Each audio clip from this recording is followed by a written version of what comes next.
Hi ನಮಸ್ತೆ ಎಲ್ಲರಿಗೂ Kannada studio YouTube ಚಾನಲ್ಗೆ ಸ್ವಾಗತ. ಸೊ ಇಂದಿನ ಒಂದು ಸೆಷನಲ್ಲಿ ನಾವು ಒಂದು ಖುಷಿ ವಿಚಾರನ ಹಂಚ್ಕೊಳ್ತಾ ಇದ್ದೀವಿ. ಏನು ಅಂತಂದರೆ ಇಂದು ಬಿಟ್ಟಿರ್ತಕ್ಕಂತಹ SSC-GD ನೋಟಿಫಿಕೇಶನ್ ಬಗ್ಗೆ. ಸರಿನಾ, ಈ ಒಂದು SSC-GD ನೋಟಿಫಿಕೇಶನಲ್ಲಿ ಏನೇನು ಕೊಟ್ಟಿದ್ದಾನಲ್ವಾ ಇನ್ಫಾರ್ಮೇಷನ್, ಅದೆಲ್ಲವೂ ಸಹ ನಾವು ನೋಡ್ಕೊಳ್ಳೋಣ. ಓಕೆ, ಸೊ ವೇಕೆನ್ಸಿ ಎಷ್ಟಿದ್ದಾವೆ, ಎಜುಕೇಷನ್ ಅಂಡ್ ಕ್ವಾಲಿಫಿಕೇಷನ್ ಏನಾಗಿರಬೇಕು, ಆ್ಯಂಡ್ ದೆನ್ ಫೀಸ್ ಎಷ್ಟಿದೆ, ಆ್ಯಂಡ್ ದೆನ್ ಯಾವ್ಯಾವ ವಿಭಾಗದಲ್ಲಿ ಯಾವ್ಯಾವ ಡಿಪಾರ್ಟ್ಮೆಂಟಲ್ಲಿ ಎಷ್ಟೆಷ್ಟು ಪೋಸ್ಟ್ಗಳನ್ನ ಕೊಟ್ಟಿದ್ದಾನೆ, ಆ್ಯಂಡ್ ದೆನ್ ಮೇನ್ಲಿ ಸಿಲೆಬಸ್ ಏನಿದೆ, ಆ್ಯಂಡ್ ದೆನ್ ಎಷ್ಟು ಅಂಕಗಳಿಗೆ ಎಕ್ಸಾಮ್ನ ಕೇಳ್ತಾನೆ, ಎಷ್ಟು ಪ್ರಶ್ನೆಗಳು ಬರ್ತವೆ, ಹಾಗೆ ನನ್ನ ಒಂದು ಫಿಸಿಕ್ಸ್ ಸ್ಟ್ಯಾಂಡರ್ಡ್ ಏನಾಗಿರಬೇಕು, ಆ್ಯಂಡ್ ದೆನ್ ನನ್ನ ಒಂದು ಮೆಡಿಕಲ್ ಇದಕ್ಕೆ ನಾನು ಫಿಟ್ ಆಗ್ತೀನ, ಆ್ಯಂಡ್ ದೆನ್ ನನ್ನ ಒಂದು ಡೇಟ್ ಆಫ್ ಬರ್ತ್ ಇದೆ ಸರ್, ನಾನು 2002ರಲ್ಲಿ ಹುಟ್ಟಿದ್ದೀನಿ, ನಾನು 2006ರಲ್ಲಿ ಹುಟ್ಟಿದ್ದೀನಿ, ನಾನು ಇದಕ್ಕೆ ಒಂದು ಎಲಿಜಿಬಲ್ ಆಗ್ತೀನಾ ಅಥವಾ ಆಗಲ್ವಾ, ಆ್ಯಂಡ್ ದೆನ್ ಎಕ್ಸಾಮ್ ಯಾವಾಗ ಬರುತ್ತೆ, ಫಿಸಿಕಲ್ ಯಾವಾಗ ಬರುತ್ತೆ, ಆ್ಯಂಡ್ ದೆನ್ ಮೆಡಿಕಲ್ ಯಾವಾಗ ಬರಬಹುದು ಅನ್ನುವ ಎಲ್ಲ ಇನ್ಫಾರ್ಮೇಷನ್ನ ಈ ಒಂದು ಸೆಷನಲ್ಲಿ ನಾವು ನೋಡ್ಕೊಳ್ಳೋಣ. ಸರಿನಾ, ಸೊ ಹಾಗಾದರೆ ಬನ್ನಿ ವಿಡಿಯೋನ ಸ್ಟಾರ್ಟ್ ಮಾಡೋಣ. ವಿಡಿಯೋ ಸ್ಟಾರ್ಟ್ ಮಾಡೋಕ್ಕಿಂತ ಮುಂಚೆ ವಿಡಿಯೋ ಕೊನೆವರೆಗೂ ನೋಡಿ ಅಂತ ಹೇಳ್ತಾ, ಹಾಗೆ ವಿಡಿಯೋ ಕೊನೆವರೆಗೂ ನೋಡಿದ ನಂತರ ವಿಡಿಯೋ ಇಷ್ಟ ಆದರೆ ಪ್ಲೀಸ್ ವಿಡಿಯೋನ ಲೈಕ್ ಮಾಡಿ, ಸಬ್ಸ್ಕ್ರೈಬ್ ಮಾಡಿ. ಇಫ್ ನಿಮಗೆ ವಿಡಿಯೋ ಇಷ್ಟ ಆಗಲಿಲ್ಲ ಅಂದರೆ ಸೊ ಆಬ್ವಿಯಸ್ಲಿ ಡಿಸ್ಲೈಕ್ ಮಾಡಿ ಅಂತ ಹೇಳ್ತಾ, ಸೊ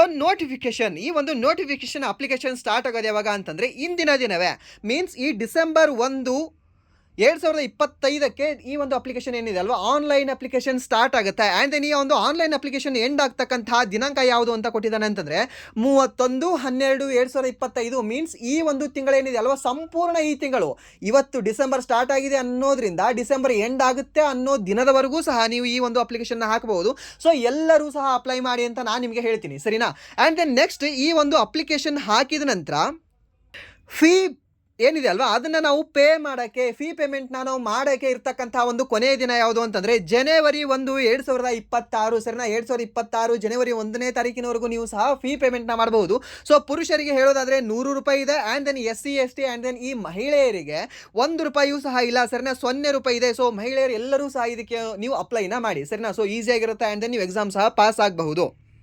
ಆ್ಯಂಡ್ ದೆನ್ ನಾನು ಅಪ್ಲಿಕೇಶನ್ ಹಾಕುವಾಗ ಏನೋ ಒಂದು ಮಿಸ್ಟೇಕ್ ಮಾಡ್ಕೊಂಡಿದ್ದೀನಿ, ಅದನ್ನು ನಾನು ಮತ್ತೆ ರೆಕ್ಟಿಫೈ ಮಾಡ್ಕೊಳ್ಬೇಕು. ಸೊ ಆ ರೆಕ್ಟಿಫೈ ಮಾಡ್ತಕ್ಕಂತಹ ಒಂದು ಕರೆಕ್ಷನ್ ದಿನಾಂಕ ಯಾವಾಗ ಬಿಡ್ತಾನೆ ಅಂತ ನೋಡೋದಾದರೆ, ಅದು ದಿನಾಂಕ ಏನಿದೆ ಅಂತಂದರೆ 8/1/2026ಕ್ಕೆ. ಓಕೆ, ಸೊ 8ನೇ ತಾರೀಕು, ಈ ಜನವರಿ 8ನೇ ತಾರೀಕು ಏನಿದಲ್ವ, ಮತ್ತೆ ಕರೆಕ್ಷನ್ ಡೇಟನ್ನು ಬಿಡ್ತಾನೆ. ಸರಿನಾ, ಸೊ ಆ ಒಂದು ಕರೆಕ್ಷನ್ ಅಪ್ಲಿಕೇಶನ್ನ ಬಿಡ್ತಾನೆ. ಸೊ ಅಲ್ಲಿ ನೀವು ಮತ್ತೆ ಕರೆಕ್ಷನ್ ಮಾಡ್ಕೊಳ್ಬೋದು.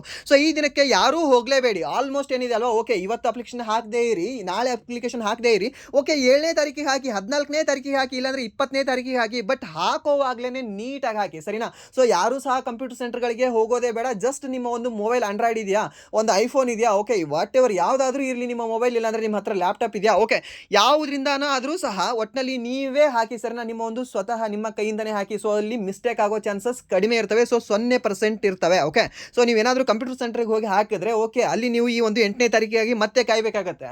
ಕೆಲವೊಂದ್ಸರಿ ಹಾಗಾಗುತ್ತೆ. ಓಕೆ, ಆಲ್ಮೋಸ್ಟ್ ಈ ಒಂದು ಮಿಸ್ಟೇಕ್ ಆಗೋದು ಎಲ್ಲಿ ಅಂತಂದರೆ ಕಂಪ್ಯೂಟರ್ ಸೆಂಟರ್ನಲ್ಲಿ ಅಂತ ಹೇಳ್ಬಹುದು. ಆ್ಯಂಡ್ ದೆನ್ ಈ ಒಂದು ಎಕ್ಸಾಮಿನ ದಿನಾಂಕ ಯಾವಾಗ ಸರ್, ಅಪ್ಲಿಕೇಶನ್ ಹಾಕ್ತೀವಿ, ಹಾಗಾದರೆ ಎಕ್ಸಾಮ್ ಯಾವಾಗ ನಡೀಬಹುದು? ಈ ಒಂದು ಎಕ್ಸಾಮ್ ಏನಿದೆ ಅಲ್ವಾ, ಫೆಬ್ರವರಿಯಿಂದ ಏಪ್ರಿಲ್ ನಡುವೆ ನಡೀಬಹುದು ಅಂತ ಕೊಟ್ಟಿದ್ದಾನೆ. ಓಕೆ, ಫೆಬ್ರವರಿಗೆ ಸ್ಟಾರ್ಟ್ ಆಗುತ್ತೆ ಅಂತ ಹೇಳಿಲ್ಲ, ಫೆಬ್ರವರಿಯಿಂದ ಏಪ್ರಿಲ್ ಮಧ್ಯೆ ನಾನು ಎಕ್ಸಾಮ್ ನಡೆಸ್ತೀನಿ ಅಂತ. ಸರಿನಾ, ಸೊ ನನ್ನ ಒಂದು ಗೆಸ್ ಪ್ರಕಾರ ಏನು ಅಂತಂದರೆ ಈ ಫೆಬ್ರವರಿ ಎಂಡಲ್ಲಿ, ಮೀನ್ಸ್ 25ನೇ ತಾರೀಕು, ಫೆಬ್ರವರಿ 25ರಿಂದ ಸ್ಟಾರ್ಟ್ ಆಗುತ್ತೆ, ಅಪ್ ಟು ಈ ಒಂದು ಮಾರ್ಚ್ 25ರವರೆಗೂ ಎಕ್ಸಾಮ್ ನಡೀಬಹುದು ಅನ್ನೋ ಒಂದು ಗೆಸ್. ಓಕೆ, ಸೊ ಯಾಕೆ ಅಂತಂದರೆ ಅಲ್ಲಿವರೆಗೆ, ಈ ಫೆಬ್ರವರಿ 20ನೇ ತಾರೀಕಿನವರೆಗೂ ಈ MTS ಎಕ್ಸಾಮ್ದು ಹಾವಳಿನೇ ಜಾಸ್ತಿ ಇರುತ್ತೆ. ಸರಿನಾ, ಸೊ ಅಲ್ಲಿವರೆಗೂ ನಿಮಗೆ ನಡೆಸಲ್ಲ ಈ ಒಂದು GD ಎಕ್ಸಾಮ್. ಸೊ ಅದಾದ ನಂತರ ಒಂದು 15 ದಿನಕ್ಕೆ ಎಕ್ಸಾಮ್ ನಡೆಸಿದ್ರೂ ಸಹ ನಿಮಗೆ ಎಲ್ಲಿಗೆ ಇರುತ್ತೆ ಅಂದರೆ ಫೆಬ್ರವರಿ 25ರಿಂದ ನಡೆಸ್ಬೋದು, ಇಲ್ಲ ಅಂತಂದರೆ ಮಾರ್ಚಿಂದನೇ ನಿಮ್ಮ ಒಂದು ಎಕ್ಸಾಮ್ ನಡೀಬಹುದು. ಸರಿನಾ, ಸೊ ಬಟ್ ನೀವು ಒಂದು ಮೈಂಡಲ್ಲಿ ಫಿಕ್ಸ್ ಆಗಿ, ಈ ಒಂದು ಫೆಬ್ರವರಿ ಎಂಡಲ್ಲಿ ನನ್ನ ಎಕ್ಸಾಮ್ ಸ್ಟಾರ್ಟ್ ಆಗುತ್ತೆ ಅಂತ. ಸೊ ನಿಮಗೆ ಎಷ್ಟು ತಿಂಗಳು ಸಿಕ್ಕಾಗಾಯಿತು? ಸೊ ಟೋಟಲಿ 3 ತಿಂಗಳು ಸಿಕ್ಕಾಗುತ್ತೆ. ಓಕೆ, ಯಾವ 3 ತಿಂಗಳು? ಈ ಡಿಸೆಂಬರ್ ಕಂಪ್ಲೀಟ್ ತಿಂಗಳು ಸಿಕ್ಕಾಗುತ್ತೆ, ಆ್ಯಂಡ್ ದೆನ್ ಜನವರಿ ಸಿಕ್ಕಾಗುತ್ತೆ, ಆ್ಯಂಡ್ ದೆನ್ ಫೆಬ್ರವರಿ ಸಿಕ್ಕಾಗುತ್ತೆ. ಸರಿನಾ, ಸೊ ಯಾರಾದರೂ ಲಾಸ್ಟ್ ಶಿಫ್ಟ್ ನೀವು ಚೂಸ್ ಮಾಡ್ಕೊಂಡ್ರಿ ಅಂತಂದರೆ ಓಕೆ, ಅಲ್ಲಿಯೂ ಸಹ ನಿಮಗೆ ಶೀಟ್ ಪ್ರಿಫರೆನ್ಸ್ ಇತ್ತು ಅಂತಂದರೆ ಲಾಸ್ಟ್ ಶಿಫ್ಟ್ ಮಾಡ್ಕೊಂಡ್ರಿ ಅಂದರೆ ನಿಮಗೆ ಮಿನಿಮಮ್ ಅಂದರೂ ಏನಿಲ್ಲ ಅಂದರೂ ಸಹ 3.5ರಿಂದ 4 ತಿಂಗಳು ನಿಮಗೆ ಸಿಗುತ್ತೆ. ಸರಿನಾ, ಸೊ ಇದನ್ನು ನೀವು ನೋಡ್ಕೊಳ್ಳಿ, ಆ್ಯಂಡ್ ದೆನ್ ಒಂದು ಪ್ರಿಪ್ರೇಷನ್ನ ಸ್ಟಾರ್ಟ್ ಮಾಡಿ. ಆ್ಯಂಡ್ ದೆನ್ ನೆಕ್ಸ್ಟ್ ಯಾವ್ಯಾವ ಭಾಷೆಗಳಲ್ಲಿರುತ್ತೆ ಸರ್? ಫಸ್ಟ್ ಟೈಮ್ ಎಕ್ಸಾಮ್ ಬರೆಯೋರಿಗೆ ಇದೊಂದು ಕನ್ಫ್ಯೂಷನ್ ಇರುತ್ತೆ. ಸರ್ ನೋಟಿಫಿಕೇಶನ್ ನೋಡಿದ್ರೆ ಇಲ್ಲಿ ಇಂಗ್ಲೀಷಲ್ಲಿದೆ, ಸೊ ಹಾಗಾದರೆ ಈ ಒಂದು ಎಕ್ಸಾಮ್ ಇಂಗ್ಲೀಷಲ್ಲೇ ಇರುತ್ತಾ? ಇಲ್ಲ, ಸೊ ಇಂಗ್ಲೀಷಲ್ಲಿ ನೀವು ಬರೀಬೇಕಂದ್ರೆ ಓಕೆ ಬರೀಬಹುದು, ಬಟ್ ನೀವು ರೀಜ್ನಲ್ ಲ್ಯಾಂಗ್ವೇಜಲ್ಲೂ ಸಹ, ಈ ಒಂದು ಲೋಕಲ್ ಭಾಷೆಯಲ್ಲೂ ಸಹ ನೀವು ಎಕ್ಸಾಮ್ ಬರೀಬಹುದು. ಯಾವ್ಯಾವ ಭಾಷೆ ಇದ್ದಾವೆ? ಎಲ್ಲವೂ ಬೇಕಾಗಿಲ್ಲ, ನಮಗೆ ಕನ್ನಡ ಇದೆಯಾ ಅಥವಾ ಇಲ್ವಾ ಅನ್ನೋದಷ್ಟೇ ಬೇಕು ನಮಗೆ. ಓಕೆ, ನಮ್ಮ ಕನ್ನಡ ಇದೆಯಾ? ಹೌದು, ನಮ್ಮ ಕನ್ನಡ ಏನಿದೆ ಅಲ್ವಾ ಇದೆ. ಸೊ ನಾವು ಕನ್ನಡದಲ್ಲೂ ಸಹ ಈ ಒಂದು SSC GD ಎಕ್ಸಾಮ್ ಬರೀಬಹುದು. ನಾವು ಕೊಂಕಣಿ ಆಗಿದ್ರೆ ಕೊಂಕಣಿಯಲ್ಲೂ ಬರೀಬಹುದು, ತಮಿಳಾಗಿದ್ರೆ ತಮಿಳದಲ್ಲೂ ಬರೀಬಹುದು, ಇಲ್ಲಾಂದರೆ ಮರಾಠಿ ಆಗಿದ್ರೆ ಮಹಾರಾಷ್ಟ್ರದವರು ಈ ಒಂದು ಮರಾಠಿಯಲ್ಲೂ ಸಹ ಎಕ್ಸಾಮ್ ಬರೀಬೋದು ನೋಡಿ. ಓಕೆ, ಸೊ ಮಹಾರಾಷ್ಟ್ರದವರು ಆಲ್ಮೋಸ್ಟ್ ಮರಾಠಿಯಲ್ಲಿ ಚೂಸ್ ಮಾಡೋದಿಲ್ಲ. ನಮ್ಮ ಗಡಿನಾಡು ಕನ್ನಡಿಗರು ಅವರು ಒಂದು ಕನ್ನಡ ಚೂಸ್ ಮಾಡ್ತಾರೆ, ಇಲ್ಲಾಂದರೆ ಇಂಗ್ಲೀಷ್ ಚೂಸ್ ಮಾಡಿರ್ತಾರೆ ಸರಿನಾ. ಸೊ ನೀವು ಎರಡರಲ್ಲಿ ಯಾವುದಾದ್ರೂ ಸಹ ಚೂಸ್ ಮಾಡ್ಬೋದು. ಬಟ್ ಹಿಂದಿ ಆ್ಯಂಡ್ ದೆನ್ ಇಂಗ್ಲೀಷನ್ನು ಮಾತ್ರ ಚೂಸ್ ಮಾಡಬೇಡಿ, ಯಾಕಂದರೆ ಅವು ಡಿಫಾಲ್ಟ್ ಆಗಿ ನಿಮ್ಗೆ ಅಲ್ಲಿ ಇದ್ದೇ ಇರುತ್ತೆ. ಓಕೆ, ಸೊ ನೀವು ಏನು ಮಾಡ್ಕೊಳ್ಳಿ ಅಂತಂದರೆ ಈ ರೀಜನಲ್ ಲ್ಯಾಂಗ್ವೇಜಲ್ಲಿ ಒಂದು ಚೂಸ್ ಮಾಡ್ಕೊಳ್ಳಿ. ನಿಮಗೆ ಅಲ್ಲಿ ಹಿಂದಿ ಮತ್ತು ಇಂಗ್ಲೀಷಲ್ಲಿ ನೀವು ಅಲ್ಲಿ ಹೋಗಿ ಚೇಂಜ್ ಮಾಡ್ಕೊಳ್ಬೋದು. ಓಕೆ, ಅಲ್ಲಿ ನಿಮಗೆ ಆಪ್ಷನ್ ಇದೆ. And then next most important ಏನು ಸರ್, ವೆಕೆನ್ಸಿ ಎಷ್ಟಿದ್ದಾವೆ ಸರಿನಾ. ವೆಕೆನ್ಸಿ ಎಷ್ಟಿದ್ದಾವೆ ಅಂತಂದರೆ ನೀವು ಥಂಬ್ನೇಲಲ್ಲೂ ಸಹ ನೋಡಿರಬಹುದು. ಆ್ಯಂಡ್ ದೆನ್ ಇಲ್ಲಿ ಸಹ ನಿಮಗೆ ಟೋಟಲ್ಲು ವೆಕೆನ್ಸಿ ಹೇಳೋದಾದರೆ 25,487 ಸರಿನಾ. 25,487 ಏನಿದಾವಲ್ವಾ ಈ ವರ್ಷ ಅಫಿಷಿಯಲ್ ಆಗಿಬಿಟ್ಟಿರ್ತಕ್ಕಂಥ ಫಸ್ಟ್ ನೋಟಿಫಿಕೇಶನಲ್ಲಿ ಇರ್ತಕ್ಕಂಥ ವೆಕೆನ್ಸಿಗಳು ಸರಿನಾ. ಸೊ 25,000 ಇದಾವೆ ಸರ್ ಆಲ್ ಓವರ್ ಇಂಡಿಯಾ ಇದೆ ಸರ್. ಸೊ ಇದು ಕಡಿಮೆ ಆಯಿತು. ಸೊ ಮಿನಿಮಮ್ ಏನಿಲ್ಲ ಅಂದರೂ ಸಹ ಒಂದು 40,000 ಆದರೂ ಬರಬೇಕಾಗಿತ್ತು ಸರ್, ಅದಕ್ಕೆ ನಾನು ಈ ಒಂದು ಅಪ್ಲಿಕೇಶನ್ ಹಾಕಲ್ಲ ಅನ್ನೋರು ಏನಿದಾರಲ್ವಾ, ಸೊ ಅದು ಮುಟ್ಟಾಳತನದ ಒಂದು ಪರಮಾವಧಿ ಅಂತ ಹೇಳ್ಬೋದು. ಯಾಕೆ ಅಂತಂದರೆ ಪ್ರತಿ ವರ್ಷವೂ ಸಹ ಏನು ಮಾಡ್ತಾನೆ ಅಂದರೆ ಫಸ್ಟ್ ಕೊಡೋದೇ ಅತಿ ಕಡಿಮೆ ಪೋಸ್ಟ್ಗಳನ್ನೇ ಕೊಟ್ಟಿರ್ತಾನೆ ಸರಿನಾ. ಸೊ ಅಪ್ಲಿಕೇಶನ್ ಕಡಿಮೆ ಆಗಲಿ ಅನ್ನೋದೇ ಒಂದು ಥಿಂಕ್ ಮಾಡಿರ್ತಾನೋ ಏನು ಮಾಡಿರ್ತಾನೋ ಗೊತ್ತಿಲ್ಲ. ಬಟ್ ಫಸ್ಟ್ ಏನಿದೆ ಅಲ್ವಾ ಈ ಒಂದು ವೆಕೆನ್ಸಿಗಳು ಕಡಿಮೆನೇ ಇಟ್ಟಿರ್ತಾನೆ. ಬರ್ತಾ ಓಕೆ, ಎಲ್ಲಿವರೆಗೂ ನಮಗೆ ಟೈಮ್ ಇದೆ 2026 ಸೆಪ್ಟೆಂಬರ್ವರೆಗೂ ಟೈಮ್ ಇದೆ. ಎಲ್ಲಿವರೆಗೂ 2026 ಸೆಪ್ಟೆಂಬರ್ವರೆಗೂ ಟೈಮ್ ಇದೆ. ಅಲ್ಲಿವರೆಗೂ ನಿಮಗೆ ವೆಕೆನ್ಸಿನ ಜಾಸ್ತಿ ಮಾಡ್ತಾನೆ ಸರಿನಾ. ಸೊ ಒಂದು ಬಾರಿ ಮಾಡಿದಾಗ ಮಿನಿಮಮ್ ಏನಾದರೂ ಸಹ 4,000ದಿಂದ ಒಂದು 8,000ವರೆಗೂ ನಿಮಗೆ ಹೆಚ್ಚಿಗೆ ಮಾಡ್ತಾನೆ. ಸೊ ಮಿನಿಮಮ್ ಈ ಥರ 2 ಬಾರಿ ಆದರೂ ಮಾಡ್ತಿದ್ದಾನೆ. ಓಕೆ, ನೀವು ಲಾಸ್ಟ್ ಇಯರ್ ನೋಡ್ಬೋದು. ಲಾಸ್ಟ್ ಇಯರ್ ನಿಮಗೆ 50,000, ಅದಕ್ಕಿಂತ 40,000, ಅದರಿಂದ 35,000. ಸೊ ಎಲ್ಲವೂ ಸಹ ಮೊದಲು ನೋಟಿಫಿಕೇಶನ್ ಬಿಟ್ಟಾಗ ಅಷ್ಟೇ ಬಿಟ್ಟಿದ್ದು ನಾನು ನೋಟಿಫಿಕೇಶನಲ್ಲಿ ವೆಕೆನ್ಸಿ ಇಲ್ಲ ಸರಿನಾ. ಸೊ ಅದಕ್ಕೆ ನೀವು ತಿಳ್ಕೊಳ್ಳಿ ಏನು ಅಂತಂದರೆ ಸೊ ವೆಕೆನ್ಸಿ ಹೆಚ್ಚು ಆಗೇ ಆಗ್ತವೆ, ನಂದು ಆಗೇ ಆಗ್ತದೆ, ನಾನು ಮಾಡ್ತೀನಿ ಅಂತ. ಓಕೆ, ಇಲ್ಲಿ ನೀವು ಸ್ಟೇಟ್ ಗೌರ್ಮೆಂಟಲ್ಲಿ ನೋಡಿರಿ ಎಷ್ಟಿದಾವೆ ಪೋಸ್ಟ್ಗಳು. ಜಸ್ಟ್ 100 ಬಿಡ್ತಾನೆ, ಇಲ್ಲ ಅಂತಾರೆ ಒಂದು 50 ಬಿಡ್ತಾನೆ, ಎಕ್ಸಾಮ್ ನಡೆಸ್ತಾನೆ. ಓಕೆ, ಅಲ್ಲಿ ಎಷ್ಟೋ ಸಾವಿರಾರು ಜನ ಲಕ್ಷಾಂತರ ಜನ ಹಾಕ್ತಾ ಇರ್ತಾರೆ. ವಿಶ್ವಾಸ, ಆತ್ಮವಿಶ್ವಾಸ ಓಕೆ ನಂದು ಆಗುತ್ತೆ ಅಂತ ಸರಿನಾ. ಸೊ ಇಲ್ಲಿ 25,000 ಇದೆ, ಯಾಕೆ ಹಾಕಬಾರ್ದು ಅಂತ. ಓಕೆ, 25,000 ಅನ್ನೋದೇ ಫೈನಲ್ ಆಗಿತ್ತು ಅಂದರೆ ಯಾಕೆ ಹಾಕಬಾರ್ದು, ಹಾಕ್ಬಹುದಲ್ವಾ. ಸೊ ಆಗುತ್ತೆ ನಿಮ್ಮದು, ಹಾಕಿ. ಆ್ಯಂಡ್ ದೆನ್ 25,000 ಮಾತ್ರ ಅಲ್ಲ, 25,000ಕ್ಕಿಂತ ಜಾಸ್ತಿ ಇರ್ತವೆ. ಆ್ಯಂಡ್ ದೆನ್ ಇದರಲ್ಲಿ ಅತಿ ಹೆಚ್ಚು ಪೋಸ್ಟ್ಗಳು ಯಾವುದಿದ್ದಾವೆ ಯಾವುದು ಅಂತಂದರೆ CISF ಸರಿನಾ. ಸೊ ಆಲ್ಮೋಸ್ಟ್ ಎಲ್ಲರೂ ನೀವು ಫಸ್ಟ್ ಪ್ರಿಫರೆನ್ಸ್ ಕೊಡೋದೇ CISF ಕೊಟ್ಟಿರ್ತೀರಾ. ಆಲ್ಮೋಸ್ಟ್ ಮ್ಯಾಕ್ಸಿಮಮ್ ಒಂದು 90% ಜನ. ಓಕೆ, ಯಾವುದು ಅಂದರೆ CISF. ಆ ಒಂದು CISF ಅಲ್ಲಿ ಅತಿ ಹೆಚ್ಚು ಪೋಸ್ಟ್ಗಳಿದ್ದಾವೆ ಸರಿನಾ. ಸೊ ಇದು ಗೊತ್ತಿರಲಿ ನಿಮಗೆ. UR ಅಲ್ಲಿ 5,547 ಪೋಸ್ಟ್ಗಳಿದ್ದಾವೆ. ಆ್ಯಂಡ್ ದೆನ್ ಈ ಒಂದು EWS ಅಲ್ಲಿ 1,321 ಪೋಸ್ಟ್ಗಳಿದ್ದಾವೆ. ಆ್ಯಂಡ್ ದೆನ್ ಇದನ್ನು ಓಕೆ ಈ UR ದವ್ರು ಏನಿದಾರಲ್ವಾ, ಸೊ ಈ ಎರಡನ್ನೂ ಸಹ ಕೌಂಟ್ ಮಾಡ್ಕೊಳ್ಳಿ. ನಿಮಗೆ UR ಅವರಿಗೆ 6,000 ಪೋಸ್ಟ್ಗಳು ಬಂತು. ಆ್ಯಂಡ್ ದೆನ್ OBC ಅವರಿಗೆ 2,958 ಅಂದರೆ 3,000 ಪೋಸ್ಟ್ಗಳು OBC ಅವರಿಗೆ ಇದ್ದಾವೆ. ಆ್ಯಂಡ್ ದೆನ್ SC ಮತ್ತು ST ಅವರಿಗೆ ಏನಿದಾವಲ್ವಾ, ಮಿನಿಮಮ್ ಏನಿಲ್ಲ ಅಂದರೂ ಸಹ SC ಅವರಿಗೆ 2,000 ಪೋಸ್ಟ್ಗಳು. ಆ್ಯಂಡ್ ದೆನ್ ST ಅವರಿಗೆ 1,300 ಪೋಸ್ಟ್ಗಳಿದ್ದಾವೆ ಸರಿನಾ. ಸೊ ಎಲ್ಲಿ ಈ ಒಂದು CISF ಅಲ್ಲಿ. And then the grand total ಹೇಳೋದಾದರೆ ಎಷ್ಟು ಅಂತಂದರೆ 14,595. ಸೊ ಇಲ್ಲಿ ಮಹಿಳೆಯರಿಗೂ ಸಹ ಕಡಿಮೆ ಇಲ್ಲ. ಎಷ್ಟಿದ್ದಾವೆ, SC ಅವರಿಗೆ 705 ಇದ್ದಾವೆ, ST ಅವರಿಗೆ 152 ಇದ್ದಾವೆ, OBC ಅವರಿಗೆ 326 ಇದ್ದಾವೆ, EWS ಅವರಿಗೆ 150 ಇದ್ದಾವೆ, UR ಅವರಿಗೆ 627 ಇದ್ದಾವೆ. ಆ್ಯಂಡ್ ದೆನ್ ಟೋಟಲ್ ಎಷ್ಟಿದ್ದಾವೆ ಅಂತಂದರೆ 1,460 ಇದ್ದಾವೆ ಮಹಿಳೆಯರಿಗೆ. ಓಕೆ, ಇದು ಸಹ ನಿಮಗೆ ಚೆನ್ನಾಗೇ ಇದೆ.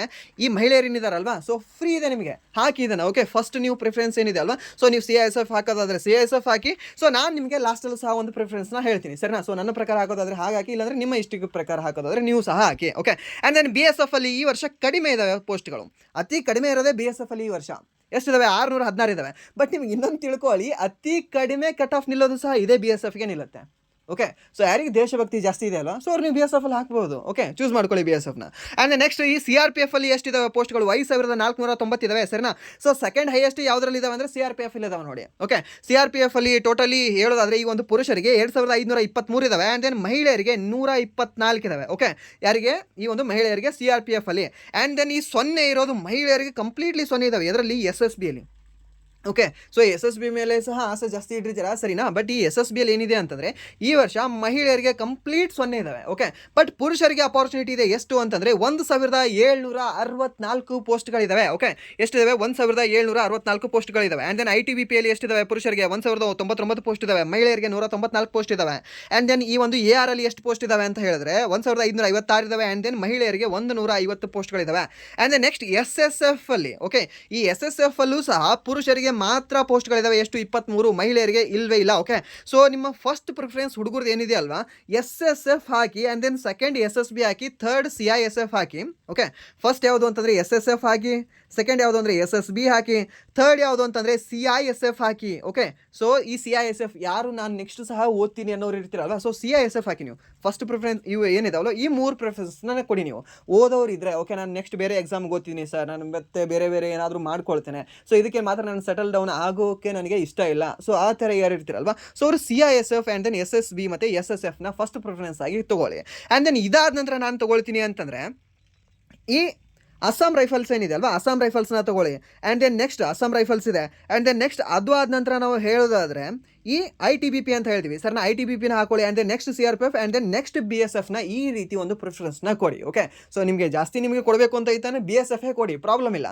ಬಟ್ ಈ ಆರ್ಡ್ರಲ್ಲಿ ಕೊಟ್ಟರೆ ನಿಮಗೆ ಒಂದು ರೀತಿ ಆ ಫ್ಯೂಚರ್ ಏನಿದೆ ಅಲ್ವಾ ಬೆಟರ್ ಆ್ಯಂಡ್ ದೆನ್ ಬ್ರೈಟ್ ಆಗಿರುತ್ತೆ. ಓಕೆ, ಸೊ ಇದು. And then next age limit, ಸರಿನಾ. ಸೊ ಇಲ್ಲಿ ಕನ್ಫ್ಯೂಷನ್ ಆಗಿರ್ತೀರಾ ಸಾಕಷ್ಟು ಜನ, ಸರ್ ನನಗೆ 23 ಆಗಿದೆಯಾ 24 ಆಗಿದೆಯಾ ಅಥವಾ ನಾನು 22ನೇ ರನ್ನಿಂಗ್ ಇದೆಯಾ ನನಗೆ ಗೊತ್ತಿಲ್ಲ. ಸೊ ಏನು ಮಾಡಬೇಕು, ಏನಿಲ್ಲ, ನಿಮ್ಮ date of birth Aadhaar card ತೊಗೊಳ್ಳಿ. ಆಧಾರ್ ಕಾರ್ಡಲ್ಲಿ ನಿಮಗೆ ಒಟ್ಟು 2 ನೀವು ಡೇಟ್ ಆಫ್ ಬರ್ತ್ ನೋಡಬೇಕು. ಒಂದು ಡೇಟ್ ಆಫ್ ಬರ್ತ್ನ ಮ್ಯಾಚ್ ಮಾಡಿ. ಏನು ನಿಮ್ಮದು 2003 2ನೇ ತಾರೀಕು ಜನವರಿ 2ನೇ ತಾರೀಕಿನಿಗಿಂತ ಹಿಂದೆ ಹುಟ್ಟಿದ್ರಾ ನೀವು ಎಲಿಜಿಬಲ್ ಇರಲ್ಲ. ಸೊ ನೀವು ಏನಾದರೂ ಒಂದು ದಿನ 2ನೇ ತಾರೀಕೆ ಹುಟ್ಟಿರಿ, 2/1/2003 ನಿಮ್ಮ ಡೇಟ್ ಆಫ್ ಬರ್ತ್ ಇತ್ತಾ, okay you are the eligible for this post. Okay, ಯಾವುದಕ್ಕೆ SSCGDಗೆ. ಆ್ಯಂಡ್ ದೆನ್ ಸರ್ ನಾನು 2008 ಜನವರಿ 1ಕ್ಕಿಂತ ಹಿಂದೆ ಹುಟ್ಟಿದ್ದೀನಿ ಸರ್, ಓಕೆ ನಾನು ಎಲಿಜಿಬಲ್ ಆಗ್ತೀನಾ? ಹೌದು, ನೀವು ಸಹ ಎಲಿಜಿಬಲ್ ಆಗ್ತೀರಾ. ಸೊ ನೀವು ಎಲ್ಲಿಂದ ಎಲ್ಲಿವರೆಗೆ ಹುಟ್ಟಿರಬೇಕು ಅಂತಂದರೆ ಈ 2003 ಜನವರಿಯಿಂದ 2008 ಜನವರಿಯ ಒಳಗಡೆ ನೀವು ಜನನ ಹೊಂದಿರಬೇಕು ಸರ್ನ, ನೀವು ಜನಿಸಿರಬೇಕು. ಸೊ ನೀವೇನಾದರೂ 2008 ನಂತರ ಏನಾದರೂ ನೀವು ಜನಿಸಿದ್ರಾ, ಸೊ ನೀವು ಎಲಿಜಿಬಲ್ ಆಗಲ್ಲ. ಸೊ ನೀವು ಇನ್ನೂ 1-2 ವರ್ಷ ಕಾಯಬೇಕಾಗುತ್ತೆ, ಇನ್ನೊಂದು ವರ್ಷ ಕಾಯಬೇಕಾಗುತ್ತೆ. ನೀವು ಅವಾಗ ಅಪ್ಲಿಕೇಶನ್ ಹಾಕಿ ನಿಮ್ಮ ಅಪ್ಲಿಕೇಶನ್ ಸಹ ಸೆಲೆಕ್ಷನ್ ಆಗುತ್ತೆ. ಆ್ಯಂಡ್ ದೆನ್ ನಿಮ್ಮದು ಸಹ ಸೆಲೆಕ್ಷನ್ ಆಗುತ್ತೆ. ಆ್ಯಂಡ್ ದೆನ್ ನೀವು 2003ಕ್ಕಿಂತ ಮೀನ್ಸ್ 2003 ಅಥವಾ 2002 ಡೇಟ್ ಆಫ್ ಬರ್ತ್ ಯಾರು ಇದೆಯಲ್ಲ, ಸೊ 2002 ಡೇಟ್ ಆಫ್ ಬರ್ತ್ ಇರೋರ್ದು ಯಾರ್ದು ಸಹ ಈ ವರ್ಷ ಬರೋದಿಲ್ಲ. ಸೊ ನಿಮಗೆ ಯಾಕೆ ಬರೋದಿಲ್ಲ ಅಂತಂದರೆ ಅವರಿಗೆ ಮಾತ್ರ ಬರೋದಿಲ್ಲ. ಬಟ್ ನೀವೇನಾದರೂ SC ST and then OBC ಅಥವಾ ಎಕ್ಸ್ ಸರ್ವಿಸ್ ಮ್ಯಾನ್ ಇದ್ದರೆ ನಿಮಗೆ ಬರುತ್ತೆ. ಹೇಗೆ ಏಜ್ ರಿಲ್ಯಾಕ್ಸೇಷನ್ ಅಂತ ಹೇಳ್ತೀವಿ, ಸರಿನಾ. ಸೊ ನೀವೇನಾದರೂ OBC ಇದ್ದರೆ 3 ವರ್ಷ ನಿಮ್ಗೆ ಏಜ್ ರಿಲ್ಯಾಕ್ಸೇಷನ್ ಇರುತ್ತೆ. ಸೊ ಅಂತಂದರೆ 2003ರಲ್ಲಿ ನೀವು 3 ವರ್ಷ ಕಳೀರಿ, ಎಷ್ಟಾಗುತ್ತೆ 2000 ಇಸ್ವಿಯಿಂದ. ಸೊ ನೀವು ಎಲಿಜಿಬಲ್ ಆಗಿರ್ತೀರಾ. ಯಾರು OBC ಅವರು ಏಜ್ ರಿಲ್ಯಾಕ್ಸೇಷನ್ನ ನೀವು ಬಯಸಿದರೆ OBC ಸರ್ಟಿಫಿಕೇಟ್ ನೀವು ಕೊಡಬೇಕಾಗುತ್ತೆ. ಆ್ಯಂಡ್ ದೆನ್ SC ST ಅವರಿಗೆ 1998ಇಂದ ನಿಮ್ಮ ಒಂದು ಡೇಟ್ ಆಫ್ ಬರ್ತ್ ಕನ್ಸಿಡರ್ ಆಗುತ್ತೆ, ಯಾರಿಗೆ SC ST ಅವರಿಗೆ. ಆ್ಯಂಡ್ ದೆನ್ ಈ ಎಕ್ಸ್ ಸರ್ವಿಸ್ ಮ್ಯಾನ್ ಅವ್ರಿಗೂ ಸಹ 3 ವರ್ಷ ಮೀಸಲಾತಿಯನ್ನು ಕೊಡ್ತಾನೆ, ಮೀನ್ಸ್ ಒಂದು ಏಜ್ ರಿಲ್ಯಾಕ್ಸೇಷನ್ನ ಕೊಡ್ತಾನೆ. ಓಕೆ, ಇದನ್ನು ಒಂದು ಇಂಪಾರ್ಟೆಂಟ್ ಇದೆ, ನೋಟ್ ಡೌನ್ ಮಾಡ್ಕೊಳ್ಳಿ. ಅವ್ರಿಗೆ ಏನಿದೆ ಅಲ್ವಾ, ಸೊ ನಿಮಗೆ ಜಸ್ಟ್ 2003ರಿಂದ 2008ರಲ್ಲಿ ನೀವು ಬಾರ್ನ್ ಆಗಿರ್ಬೇಕು ಅಷ್ಟೇ. ಓಕೆ, ಅವರಿಗೆ ಮತ್ತು EWS ಅವರಿಗೆ ಅಂತ ಹೇಳ್ಬೋದು. And then next some bonus ಮಾರ್ಕ್ಸ್ಗಳು ಸಿಗ್ತವೆ. ಓಕೆ, ನೀವು ಎಕ್ಸಾಮ್ ಸುಮ್ಮನೆ ಬರೀರಿ, ಸುಮ್ಮನೆ ಹೋಗಿ ಟಚ್ ಮಾಡಿ. ಓಕೆ, ನೀವು ಅಪ್ಲಿಕೇಶನ್ ಹಾಕಿ, ನಿಮಗೆ 5%, 3%, 2% ಬೋನಸ್ ಮಾರ್ಕ್ಸ್ಗಳು ಸಿಗ್ತವೆ. ತೊಗೊಳ್ಳಿ ಬೋನಸ್ ಅಂತ. ಯಾರ್ಯಾರಿಗೆ ಸಿಗ್ತವೆ? NCC ಸರ್ಟಿಫಿಕೇಟ್ ನಿಮ್ಮ ಹತ್ರ ಇದೆಯಾ? NCC A certificate, NCC B certificate, NCC C certificate ಏನಾದರೂ ನಿಮ್ಮ ಹತ್ರ ಇತ್ತು ಅಂತಂದರೆ ನಿಮಗೆ ಮೀಸಲಾತಿಯಿಂದ ನಿಮಗೆ ಬೋನಸ್ ಮಾರ್ಕ್ಸ್ ಸಿಗ್ತವೆ. ಸೊ NCC A ಸರ್ಟಿಫಿಕೇಟ್ ಇತ್ತು ಅಂದರೆ 2% ಬೋನಸ್ ಮಾರ್ಕ್ಸ್ ಸಿಗ್ತವೆ. And then NCC B certificate ಇತ್ತು ಅಂತಂದರೆ ನಿಮಗೆ 3% ಮೀಸಲಾತಿಯ ಒಂದು ಬೋನಸ್ ಮಾರ್ಕ್ಸ್ ಸಿಗ್ತವೆ. ಆ್ಯಂಡ್ ದೆನ್ ನಿಮ್ದು NCC C ಸರ್ಟಿಫಿಕೇಟ್ ಏನಾದರೂ ಇತ್ತು ಅಂತಂದರೆ ನಿಮಗೆ 5% of maximum marks of examination ನಿಮ್ಗೆ ಸಿಗ್ತವೆ ಸರ್ನಾ. ಸೊ ಟೋಟಲಿ 160 × 5/100 ಮಾಡಿದ್ರೆ ನಿಮ್ಗೆ ಎಷ್ಟು ಮಾರ್ಕ್ಸ್ ಬರುತ್ತಲ್ವಾ, ಸೊ ಅಷ್ಟು ಮಾರ್ಕ್ಸ್ಗಳು ನಿಮ್ಗೆ ಸಿಗ್ತವೆ. ಎಷ್ಟಾಗುತ್ತೆ? 5 1 5 20 ಆ್ಯಂಡ್ ದೆನ್ 20 1 28 ಅಂತ ಹೇಳ್ತೀವಿ ಸರ್ನಾ. ಸೊ 8 ಮಾರ್ಕ್ಸ್ಗಳು ನಿಮ್ಗೆ ಈಸಿಯಾಗಿ ಸಿಗ್ತವೆ. ಯಾರಿಗೆ? ಈ ಒಂದು NCC C ಸರ್ಟಿಫಿಕೇಟ್ ಇದ್ದವರಿಗೆ ಸರ್ನಾ. ಸೊ ನಿಮ್ಮ ಸರ್ಟಿಫಿಕೇಟ್ ಇತ್ತಾ? ಓಕೆ, ಏನಾದರೂ ರೆಡಿ ಆಗ್ತಿದೆಯಾ? ಓಕೆ, ವಾಟ್ ಎವರ್ ಏನೇ ಇರಲಿ, ಓಕೆ ನಿಮ್ಮ ಹತ್ರ ಒಟ್ಟಿನಲ್ಲಿ ಇರ್ತದೆ, ರೆಡಿ ಅಂತೂ ಆಗ್ತಾ ಇರಲ್ಲ, ಅದು ಇರ್ತದೆ. ಸೊ ಇಲ್ಲ ಅಂತ ಇರೋದೇ ಇಲ್ಲ. ಸೊ ಇತ್ತಾ? ಸೊ ಸುಮ್ಮನೆ ಇದನ್ನು ನೀವು ಅಪ್ಲೈ ಮಾಡಿಬಿಡಿ. ಓಕೆ, ಸೊ ನಿಮಗೆ ಆಗೇ ಆಗುತ್ತೆ, ಆಲ್ಮೋಸ್ಟ್ ಜಾಬ್ ನಿಮ್ಮದು ಆಗೇ ಆಗುತ್ತೆ. ನೀವು ಅಪ್ಲಿಕೇಶನ್ ಎಲಿಜಿಬಲ್ ಆಯಿತಾ? ಆಗಿರುತ್ತೆ ನಿಮ್ಮದು ಅಷ್ಟೇ. And next how to apply ಅಂತ ಕೊಟ್ಟಿದ್ದಾನೆ. ಹೇಗೆ ಅಪ್ಲೈ ಮಾಡಬೇಕು ನಾವು ಅಂತ. ಸರ್ನ ಹೇಗೆ ಅಪ್ಲೈ ಮಾಡಬೇಕು ಅನ್ನೋದು ನಿಮಗೆ ಒಂದು 2 ಡೇಸಲ್ಲಿ ನಿಮಗೆ ಒಂದು ವಿಡಿಯೋನ ಅಪ್ಲೋಡ್ ಮಾಡ್ತೀನಿ. ಸೊ ಆ ರೀತಿ ನೀವು ಅಪ್ಲೈ ಮಾಡ್ಬೋದು ಮೊಬೈಲಲ್ಲೇ. ಓಕೆ, ಸೊ ಯಾವುದೇ ನೀವು ಕಂಪ್ಯೂಟರ್ ಸೆಂಟರ್ಗೆ ಹೋಗೋ ಅವಶ್ಯಕತೆ ಇಲ್ಲ ಸರಿನಾ. ಫಸ್ಟ್ ತಿಳ್ಕೊಳ್ಳಿ, ಯಾವುದೇ ಕಂಪ್ಯೂಟರ್ ಸೆಂಟರ್ಗೆ ಹೋಗಿ ಸುಮ್ಮನೆ ಒಂದು 100 ರೂಪಾಯಿ ವೇಸ್ಟ್ ಮಾಡಬೇಡಿ. ಸರ್ ಅಪ್ಲಿಕೇಶನ್ ಫೀನೇ 100 ರೂಪಾಯಿ ಇದೆ. ಓಕೆ, ನೀವು ಮೊಬೈಲಲ್ಲಿ ಹಾಕಿದ್ರೆ ಸರ್ 100 ರೂಪಾಯಿ ನಿಮಗೆ ಕೇಳುತ್ತೆ. ಬಟ್ ಅಪ್ಲಿಕೇಶನ್ ಸೆಂಟರ್ದವನು ಏನಿದಾನಲ್ವಾ, ಆ ಒಂದು ಸೈಬರ್ ಸೆಂಟರ್ದವನು ಅವನು ಒಂದು 100 ರೂಪಾಯಿ ಇಸ್ಕೊಳ್ತಾನೆ ಸರಿನಾ. ಸೊ ಅದಕ್ಕೆ ಕೊಡ್ತೀರಾ ಸುಮ್ಮನೆ. ಆ್ಯಂಡ್ ದೆನ್ ಆತ ಕರೆಕ್ಟ್ ಆಗ್ತಾನೆ ಅನ್ನೋ ನಂಬಿಕೆ ಇನ್ನೊಂದು. ಓಕೆ, ಸೊ ಅದಕ್ಕೆ ನಿಮ್ಮ ಅಪ್ಲಿಕೇಶನ್ನ ನಿಮ್ಮ ಕೈಯಲ್ಲೇ ಅಂದರೆ ನಿಮ್ಮ ಮೊಬೈಲಲ್ಲೇ ಹಾಕಿ. ನಿಮಗೆ ಏನಾದರೂ ಬರಲಿಲ್ವಾ, SSC ಮೈ SSC ಅಂತ ಒಂದು ಆ್ಯಪ್ ಇದೆ, ಆ ಆ್ಯಪ್ ಥ್ರೂ ಹಾಕಿ. ನಿಮಗೆ ಅಲ್ಲಿ ಬೇಡವಾ, ಓಕೆ ನಾನು ಸರ್ ಕ್ರೋಮಿಂದ ಹಾಕ್ತೀನಿ, ಓಕೆ ಅಲ್ಲಿ ಹಾಕಿ. ಒಟ್ಟಿನಲ್ಲಿ ನಿಮ್ಮ ಕೈಯಾರೆ ನಿಮ್ಮ ಮೊಬೈಲಲ್ಲಿ ಹಾಕಿ. ನಿಮಗೆ ಬರಲಿಲ್ಲ ಅಂದರೆ ನಿಮ್ಮ ಅಣ್ಣ ತಮ್ಮ ಅಕ್ಕ ತಂಗಿ ಅಂತ ಇದ್ದೇ ಇರ್ತಾರೆ, ಸೊ ಅವರ ಕಡೆಯಿಂದಾದರೂ ಹಾಕಿಸಿ ಸರಿನಾ. ಸೊ ಮತ್ತೆ ಅವರು ಬೇರೆ ಯಾವುದೋ ಒಂದು ಊರಲ್ಲಿ ಇರಬಾರ್ದು. ಸೊ ಅವ್ರು ನಿಮ್ಮ ಅಕ್ಕಪಕ್ಕನೇ ಇರಬೇಕು, ಯಾಕಂದರೆ ಅಲ್ಲಿ ನಿಮ್ಮ ಲೈವ್ ಫೋಟೋ ಕೇಳುತ್ತೆ. ಓಕೆ, ಅದು ಸಹ ನಿಮಗೆ ಗೊತ್ತಿರಲಿ. And then next how to apply ಆದ ನಂತರ, ಸೊ ಅದನ್ನು ನಿಮಗೆ ವಿಡಿಯೋ ಮಾಡಿ ಮತ್ತೊಂದು ಹೇಳ್ತೀನಿ. ಮೀನ್ಸ್ ಕಂಪ್ಲೀಟ್ ಅಪ್ಲಿಕೇಶನ್ ಸ್ಟಾರ್ಟ್ ಆಗುತ್ತಲ್ವಾ ವಿಂಡೋ. ಸೊ ಅದರಲ್ಲಿ ನಿಮಗೆ ಹೇಳ್ತೀನಿ. ಆ್ಯಂಡ್ ಅಪ್ಲಿಕೇಶನ್ ಫೀ ಎಷ್ಟಿದೆ ಅಂದರೆ ₹100 ಇದೆ. ಯಾರಿಗೆ? ಸೊ ಎಲ್ಲ ಪುರುಷರಿಗೆ, ಓಕೆ, ಎಲ್ಲ ಪುರುಷರಿಗೆ SC ಮತ್ತು ST ಹೊರತುಪಡಿಸಿ ಎಲ್ಲ ಪುರುಷರು ಏನಿದಾರಲ್ವ, ಸೊ ಎಲ್ಲ ಹುಡುಗರಿಗೆ ಏನಿದೆ ಅಂದರೆ ₹100 ಫೀಸ್ ಇದೆ. ಎಷ್ಟು ಫೀಸ್ ಇದೆ? Just ₹100. Okay, so 3 GB data ಬರುತ್ತೆ ಜಿಯೋದಲ್ಲಿ ನೀವೇನಾದರೂ ಡಾಟಾ ಆ್ಯಡ್ ಅಪ್ ಮಾಡ್ಕೊಂಡ್ರೆ. ಓಕೆ, ಸೊ ಅಷ್ಟರಲ್ಲಿ ನಿಮಗೆ ಈ ಒಂದು ಅಪ್ಲಿಕೇಶನ್ನೇ ಮುಗಿದು ಹೋಗುತ್ತೆ. ₹100 ಇದೆ, ಹಾಕಿ. ಸೊ ನೀವೇನಾದರೂ ಸರ್ ನಾನು SC ಕ್ಯಾಟಗರಿಗೆ ಬಿಲಾಂಗ್ ಮಾಡ್ತೀನಿ, ನಾನು STಗೆ ಬಿಲಾಂಗ್ ಮಾಡ್ತೀನಿ, ಅಂದರೆ ನಾನು ESMಗೆ ಬಿಲಾಂಗ್ ಮಾಡ್ತೀನಿ, ಎಕ್ಸ್ ಸರ್ವಿಸ್ ಮ್ಯಾನ್ ಇದ್ದೀನಿ. ಎಕ್ಸ್ ಸರ್ವಿಸ್ ಮ್ಯಾನ್ ಇರೋರಿಗೆ ಕೊಡಲೇಬೇಕಾಗಿಲ್ಲ, ಯಾಕೆಂತಂದರೆ ಅವರಲ್ಲಿ ಆಲ್ರೆಡಿ ದುಡ್ಡು ಇರುತ್ತಲ್ವ. ಓಕೆ, ಸೊ ಮೀನ್ಸ್ ಇನ್ನೂ ಬಡವರಿಗೆ ಕೊಟ್ಟರೆ ನಡೀತಿತ್ತೇನೋ. ಓಕೆ, ಆ್ಯಂಡ್ ದೆನ್ ನೆಕ್ಸ್ಟ್ ಈ ಮಹಿಳೆಯರಿಗೆ, ಓಕೆ, ವುಮೆನ್ ಕ್ಯಾಂಡಿಡೇಟ್ಸ್ಗೆ, ಸೊ ಅವರಿಗೂ ಸಹ ಏನಿದೆ ಅಲ್ವಾ ಫೀ ಏನಿದೆ ಅಲ್ವಾ ಫ್ರೀನೇ ಇದೆ. ಓಕೆ, ಸೊ ಫ್ರೀ ಇದೆ, ಫ್ರೀ. ಓಕೆ, ಸೊ ಫ್ರೀನೇ ಇದೆ, ಫ್ರೀ ಗ್ಯಾರಂಟಿ ಥರ ಇದೊಂದು ಫ್ರೀ ಇದೆ. ಸೊ ಸುಮ್ಮನೆ ಅಪ್ಲಿಕೇಶನ್ನ ನೀವು ಹಾಕಿಬಿಡಿ. ಓಕೆ, ಸೊ ಎಕ್ಸಾಮ್ ಬಂದಾಗ ನೋಡ್ಕೊಳ್ಳೋಣ. ಓಕೆ, ನನ್ನ ಪ್ರಿಪ್ರೇಷನ್ ಆಗಿದೆಯಾ ಇಲ್ವಾ, ನನ್ನ ನಿಯರ್ ಇದೆಯಾ, ಸೆಂಟ್ರ್ ದೂರ ಇದೆಯಾ, ಬೇಕಾಗಿಲ್ಲ. ಓಕೆ, ಅವಾಗ ನೋಡ್ಕೊಳ್ಳೋಣ. ಮೊದಲು ಅಪ್ಲೈ ಮಾಡಿ, ನನ್ನ ಮಾತು ಕೇಳಿ ಮೊದಲು ಅಪ್ಲೈ ಮಾಡಿ, ನಿಮ್ದು ಆಗೇ ಆಗುತ್ತೆ. ಓಕೆ, ಸೊ ಇದು ನಾನು ನಿಮಗೆ ಭರವಸೆನ ಹೇಳ್ತೀನಿ, ನಾನು ನಿಮ್ಮ ಮೇಲೆ ನಾನು ಭರವಸೆ ತೋರಿಸ್ತಿದ್ದೀನಿ. ಓಕೆ, ಆ್ಯಂಡ್ ದೆನ್ ನೆಕ್ಸ್ಟ್ ನೀವು ಯಾವ ಥ್ರೂ ಇದನ್ನು ಮಾಡಬೇಕು, ಪೇ ಮಾಡಬೇಕು ಅಂತ ಹೇಳಿದ್ದಾನೆ. ಓಕೆ, ಭೀಮ್ ಆ್ಯಪ್ ನಿಮ್ಮ ಹತ್ರ ಎಲ್ಲರ ಹತ್ರನೂ UPI ಇದ್ದೇ ಇರುತ್ತೆ. ಓಕೆ, UPI ಇರುತ್ತೆ, ಫೋನ್ಪೇ ಇರುತ್ತೆ, ಆ್ಯಂಡ್ ದೆನ್ ಗೂಗಲ್ ಪೇ ಇರುತ್ತೆ ಅಲ್ವಾ, ಯಾವುದಾದ್ರ ಮುಖಾಂತರ ನೀವು ಪೇ ಮಾಡ್ಬೋದು. ಇಲ್ಲಾಂದರೆ debit card, credit card, okay, ನೀವು ಹೈಫೈ ಇದ್ದರೆ ಅದನ್ನು ಸಹ ಮಾಡ್ಬೋದು. ಆ್ಯಂಡ್ ದೆನ್ ನೆಕ್ಸ್ಟ್ ಎಕ್ಸಾಮ್ ಸೆಂಟರ್ಸ್ಗಳು, ಸರಿನಾ? ಈ ಒಂದು ಎಕ್ಸಾಮ್ ಸೆಂಟರ್ಗಳು ಎಲ್ಲೆಲ್ಲಿದ್ದಾವೆ? ಓಕೆ, ನಮ್ಮ ಒಂದು ಎಕ್ಸಾಮ್ ಸೆಂಟರ್ನ ನೋಡ್ಕೊಳ್ಳೋಣವಾ? ಎಲ್ಲಿದ್ದಾವೆ ನಮ್ಮ ಎಕ್ಸಾಮ್ ಸೆಂಟರ್ಗಳು? ಓಕೆ, ಇಲ್ಲಿದ್ದಾವೆ ನೋಡಿ. ಕರ್ನಾಟಕ, ಕೇರಳ ರೀಸನ್ ಏನಿದೆ ಅಲ್ವಾ, ಸೊ ಇದು ನಮ್ಮ ಎಕ್ಸಾಮ್ ಸೆಂಟರ್ಗಳು ಬರ್ಬೋದು ನಮಗೆ. ಯಾವ್ದು? ಬೆಂಗಳೂರು. ಓಕೆ, ನೀವು ಸೌತಲ್ಲಿರೋರು ಏನಿದ್ದೀರಲ್ವಾ, ಸೊ ನೀವು ಬೆಂಗಳೂರು ಹಾಕೊಳ್ಳಿ. ಆ್ಯಂಡ್ ದೆನ್ ಬೆಳಗಾವಿ, ಈ ನಾರ್ತಲ್ಲಿರೋರು ಬೆಳಗಾವಿ, ಧಾರವಾಡ, ಹುಬ್ಬಳ್ಳಿ, ಕಲಬುರಗಿ, ಮತ್ತು ಮಂಗಳೂರು, ಮೈಸೂರು, ಶಿವಮೊಗ್ಗ, ಉಡುಪಿ, ಅಲಪುಜ. ಓಕೆ, ಇದು ಅಲಪುಜ ಕೇರಳದಲ್ಲಿ ಬರುತ್ತೆ. ಓಕೆ, ಇವೆಲ್ಲವೂ ಸಹ ಬಿಟ್ಬಿಡಿ. ಸೊ ಇಲ್ಲಿ ಮೇಲೆ ಏನಿದಾವಲ್ವ ಇವೆಲ್ಲವೂ ಸಹ ನಮ್ಮ ಕರ್ನಾಟಕದಲ್ಲಿ ಇರ್ತಕ್ಕಂಥ ಸೆಂಟರ್ಗಳಾಗಿದ್ದಾವೆ. ಓಕೆ, ಆಲ್ಮೋಸ್ಟ್ ನೀವೇನಾದರೂ ಈ ಬಾಗಲಕೋಟೆ, ಧಾರವಾಡ, ಬೆಳಗಾವಿ, ಸಾರಿ ಈ ಬೆಳಗಾವಿ ಬಿಡಿ, ಬೆಳಗಾವಿಯವರು ಬೆಳಗಾವಿಗೆ ಹಾಕೊಳ್ಳಿ. ಆ್ಯಂಡ್ ದೆನ್ ಈ ಹುಬ್ಳಿ ಧಾರವಾಡ ಆಗಿರಲಿ, ಆ್ಯಂಡ್ ದೆನ್ ಬಾಗಲಕೋಟವರಾಗಿರಲಿ, ಆ್ಯಂಡ್ ದೆನ್ ನೆಕ್ಸ್ಟ್ ಈ ಕೊಪ್ಪಳದವರಾಗಿರಲಿ, ಸರಿನಾ? ಸೊ ನೀವೆಲ್ಲರೂ ಏನಿದೆ ಅಲ್ವಾ, ಸೊ ಈ ಹುಬ್ಳಿಯನ್ನು ಕೊಡಿ. ಫಸ್ಟ್ ಟೈಮ್ ಎಕ್ಸಾಮ್ಗೆ ಅಪ್ಲೈ ಮಾಡ್ತಿರ್ತೀರಲ್ವ ಅವ್ರನ್ನ ಹೇಳ್ತಾ ಇದ್ದೀನಿ. ನೀವು ಆಲ್ರೆಡಿ ಒಂದೆರಡು ಎಕ್ಸಾಮ್ ಬರೆದಿದ್ರೆ ನಿಮ್ಗೆ ಗೊತ್ತಿರುತ್ತೆ, ಸರಿನಾ? ಸೊ ಫಸ್ಟ್ ಟೈಮ್ ಏನಾದರೂ ಹುಡುಗರು ಇದ್ರಲ್ವಾ, ಸೊ ಅವ್ರು ನೀವು ಹುಬ್ಳಿ ಕೊಡಿ. ಓಕೆ, ನಿಮ್ಮದು ಬಿಜಾಪುರ ಜಿಲ್ಲೆ ಇದೆ. ಓಕೆ, ಬಿಜಾಪುರ ಇದೆ. ಆ್ಯಂಡ್ ದೆನ್ ಸರ್ ನಂದು ಕಲಬುರಗಿ ಇದೆ. ಆ್ಯಂಡ್ ದೆನ್ ನಂದು ಬೀದರ್ ಇದೆ. ಆ್ಯಂಡ್ ದೆನ್ ನಂದು ಯಾದಗಿರಿ ಇದೆ. ಓಕೆ, ನಂದು ರಾಯಚೂರು ಇದೆ ಅಂತಂದರೆ ನೀವೇನು ಮಾಡ್ಕೊಳ್ಳಿ ಅಂದರೆ ಕಲಬುರಗಿಗೆ ಕೊಡಿ. ಓಕೆ, ಕಲಬುರಗಿ ಪ್ರಿಫರೆನ್ಸ್ ಕೊಡಿ. ನಿಮಗೆ ಹೋಗೋಕ್ಕೆ ಬರೋಕ್ಕೆ ಬಸ್ಗಳು ಸಹ ಸಾಕಷ್ಟು ಇದಾವೆ, ಆ್ಯಂಡ್ ದೆನ್ ಟ್ರೈನ್ಗಳು ಸಾಕಷ್ಟು ಇದಾವೆ, ನೀವು ಹೋಗಿ ಸಹ ಈಸಿಯಾಗಿ ಬರ್ಬೋದು. ಆ್ಯಂಡ್ ದೆನ್ ನೆಕ್ಸ್ಟ್ ಈ ಕಾರವಾರ ಸೈಡ್ ಅವರು ಏನಿದಾರಲ್ವಾ, ಒಂದು ಕರಾವಳಿ ಸೈಡ್ ಅವರು ನೀವು ಮಂಗಳೂರನ್ನ ಕೊಡಿ. ಆ್ಯಂಡ್ ದೆನ್ ನೀವು ಉಡುಪಿಯನ್ನು ಸಹ ಕೊಡ್ಬೋದು. ಓಕೆ, ಸೊ ಅಲ್ಲಿ ನಿಮಗೆ ಆಪ್ಷನ್ ಇದಾವೆ. ಆ್ಯಂಡ್ ದೆನ್ ಈ ಒಂದು ಸೌತ್ ಅವರು ನೀವು ಬೆಂಗಳೂರು ಅಥವಾ ಮೈಸೂರನ್ನ ಕೊಡಬಹುದು. ಓಕೆ, ಇದನ್ನು ಸಹ ನೀವು ಸೆಂಟರನ್ನು ಪ್ರಿಫರೆನ್ಸ್ ಕೊಡಬೇಕಾಗುತ್ತೆ. ಇದನ್ನು ಸಹ ನೆನ್ಪಿಟ್ಕೊಳ್ಳಿ. ಅದ್ರ ಕೋಡ್ಗಳು ಸಹ ಇದ್ದಾವೆ. ಕೋಡ್ಗಳು ಏನು ಬೇಕಾಗಿಲ್ಲ, ಜಸ್ಟ್ ನೀವು ಸೆಂಟರ್ ಮೇಲೆ ಕ್ಲಿಕ್ ಮಾಡಿದ್ರೆ ಒಂದು ಸ್ಕ್ರೋಲ್ ಮಾಡಿದ್ರೆ ನಿಮಗೆ ಸಿಕ್ಬಿಡುತ್ತೆ ಅಲ್ಲೇ ಅಪ್ಲಿಕೇಶನಲ್ಲಿ. ಅದನ್ನು ಸಹ ನಿಮ್ಗೆ ಹೇಳಿರ್ತೇನೆ. Okay, and then next most important sir, ಎಲ್ಲ ಆಯಿತು, ಎಕ್ಸಾಮಲ್ಲಿ ಏನೇನು ಕೇಳ್ತಾನೆ, ಯಾವ್ಯಾವ ಸಬ್ಜೆಕ್ಟ್ ಇರುತ್ತೆ ಅದು ಬೇಕು. ಆ್ಯಂಡ್ ದೆನ್ ಎಷ್ಟು ಟೈಮಲ್ಲಿ ಎಕ್ಸಾಮ್ ಮುಗಿಸ್ಬೇಕು ಸರ್? 60 ನಿಮಿಷ ಏನಿದೆ ಅಲ್ವಾ, ಬಿಗಿನ್ 60 ನಿಮಿಷದಲ್ಲಿ ನಿಮ್ಮ ಒಂದು ಜೀವನ ಏನಿದೆ ಅಲ್ವಾ ಸೃಷ್ಟಿ ಆಗುತ್ತೆ. 60 ನಿಮಿಷ. ಓಕೆ, 60 ನಿಮಿಷದಲ್ಲಿ ಏನಿದೆ ಅಲ್ವಾ ನಿಮ್ಮ ಲೈಫ್ ಡಿಸೈಡ್ ಆಗುತ್ತೆ. 60 ನಿಮಿಷದಲ್ಲಿ ಅದನ್ನು ಮತ್ತೆ ವಿಂಗಡಣೆ ಮಾಡ್ಕೊಳ್ಳಿ. ಓಕೆ, ಯಾವುದ್ಯಾವುದಕ್ಕೆ? ಒಂದು ಜನರಲ್ ಇಂಟೆಲಿಜೆನ್ಸ್ಗೆ, ಮೀನ್ಸ್ ರೀಸನಿಂಗ್ಗೆ, ಆ್ಯಂಡ್ ದೆನ್ ನೆಕ್ಸ್ಟ್ ಈ ಒಂದು GKಗೆ, ಆ್ಯಂಡ್ ದೆನ್ ನಿಮ್ಮ ಮ್ಯಾಥ್ಸ್ಗೆ, ಮತ್ತು ಇಂಗ್ಲೀಷ್ ಅಥವಾ ಹಿಂದಿಗೆ. ಓಕೆ, ಸೊ ನಿಮ್ದು ಯಾರ್ದಾದ್ರೂ ಸ್ವಲ್ಪ ನಿಮಗೆ ಹಿಂದಿ ಮಾತಾಡೋಕ್ಕೆ ಬರುತ್ತಾ, ಸ್ವಲ್ಪ ನಿಮ್ಮ ಒಂದು ಕನ್ವರ್ಸೇಷನ್ ಏನಿದೆ ಅಲ್ವಾ, ಓಕೆ, ದ ಫ್ಲೂಯೆಂಟ್ ಇದೆಯಾ ಹಿಂದಿ, ಇಂಗ್ಲೀಷನ್ನು ಬಿಟ್ಬಿಡಿ ಹಿಂದಿನೇ ಚೂಸ್ ಮಾಡ್ಕೊಳ್ಳಿ. ಓಕೆ, ಹಿಂದಿನೂ ಸಹ ನಿಮಗೆ ಚೂಸ್ ಮಾಡೋಕ್ಕೆ ಕೇಳ್ತಾನೆ ಅಲ್ಲಿ. ಓಕೆ, ಅಪ್ಲಿಕೇಶನ್ ಏನಿದೆ ಅಲ್ವಾ, ನಿಮಗೆ ಹಿಂದಿಯಲ್ಲಿ ಎಕ್ಸಾಮ್ ಬರೀತೀರಾ, ಸಾರಿ ಹಿಂದಿಯಲ್ಲಿ ಅಲ್ಲ, ಮೀನ್ಸ್ ಹಿಂದಿ ಸಬ್ಜೆಕ್ಟ್ ಚೂಸ್ ಮಾಡ್ಕೊಳ್ತೀರಾ ಅಥವಾ ಇಂಗ್ಲೀಷ್ ಸಬ್ಜೆಕ್ಟ್ ಚೂಸ್ ಮಾಡ್ಕೊಳ್ತೀರಾ ಅಂತ ಕೇಳ್ತಾನೆ. ಅವಾಗ ನೀವು ಹಿಂದಿನೇ ಚೂಸ್ ಮಾಡ್ಕೊಳ್ಳಿ.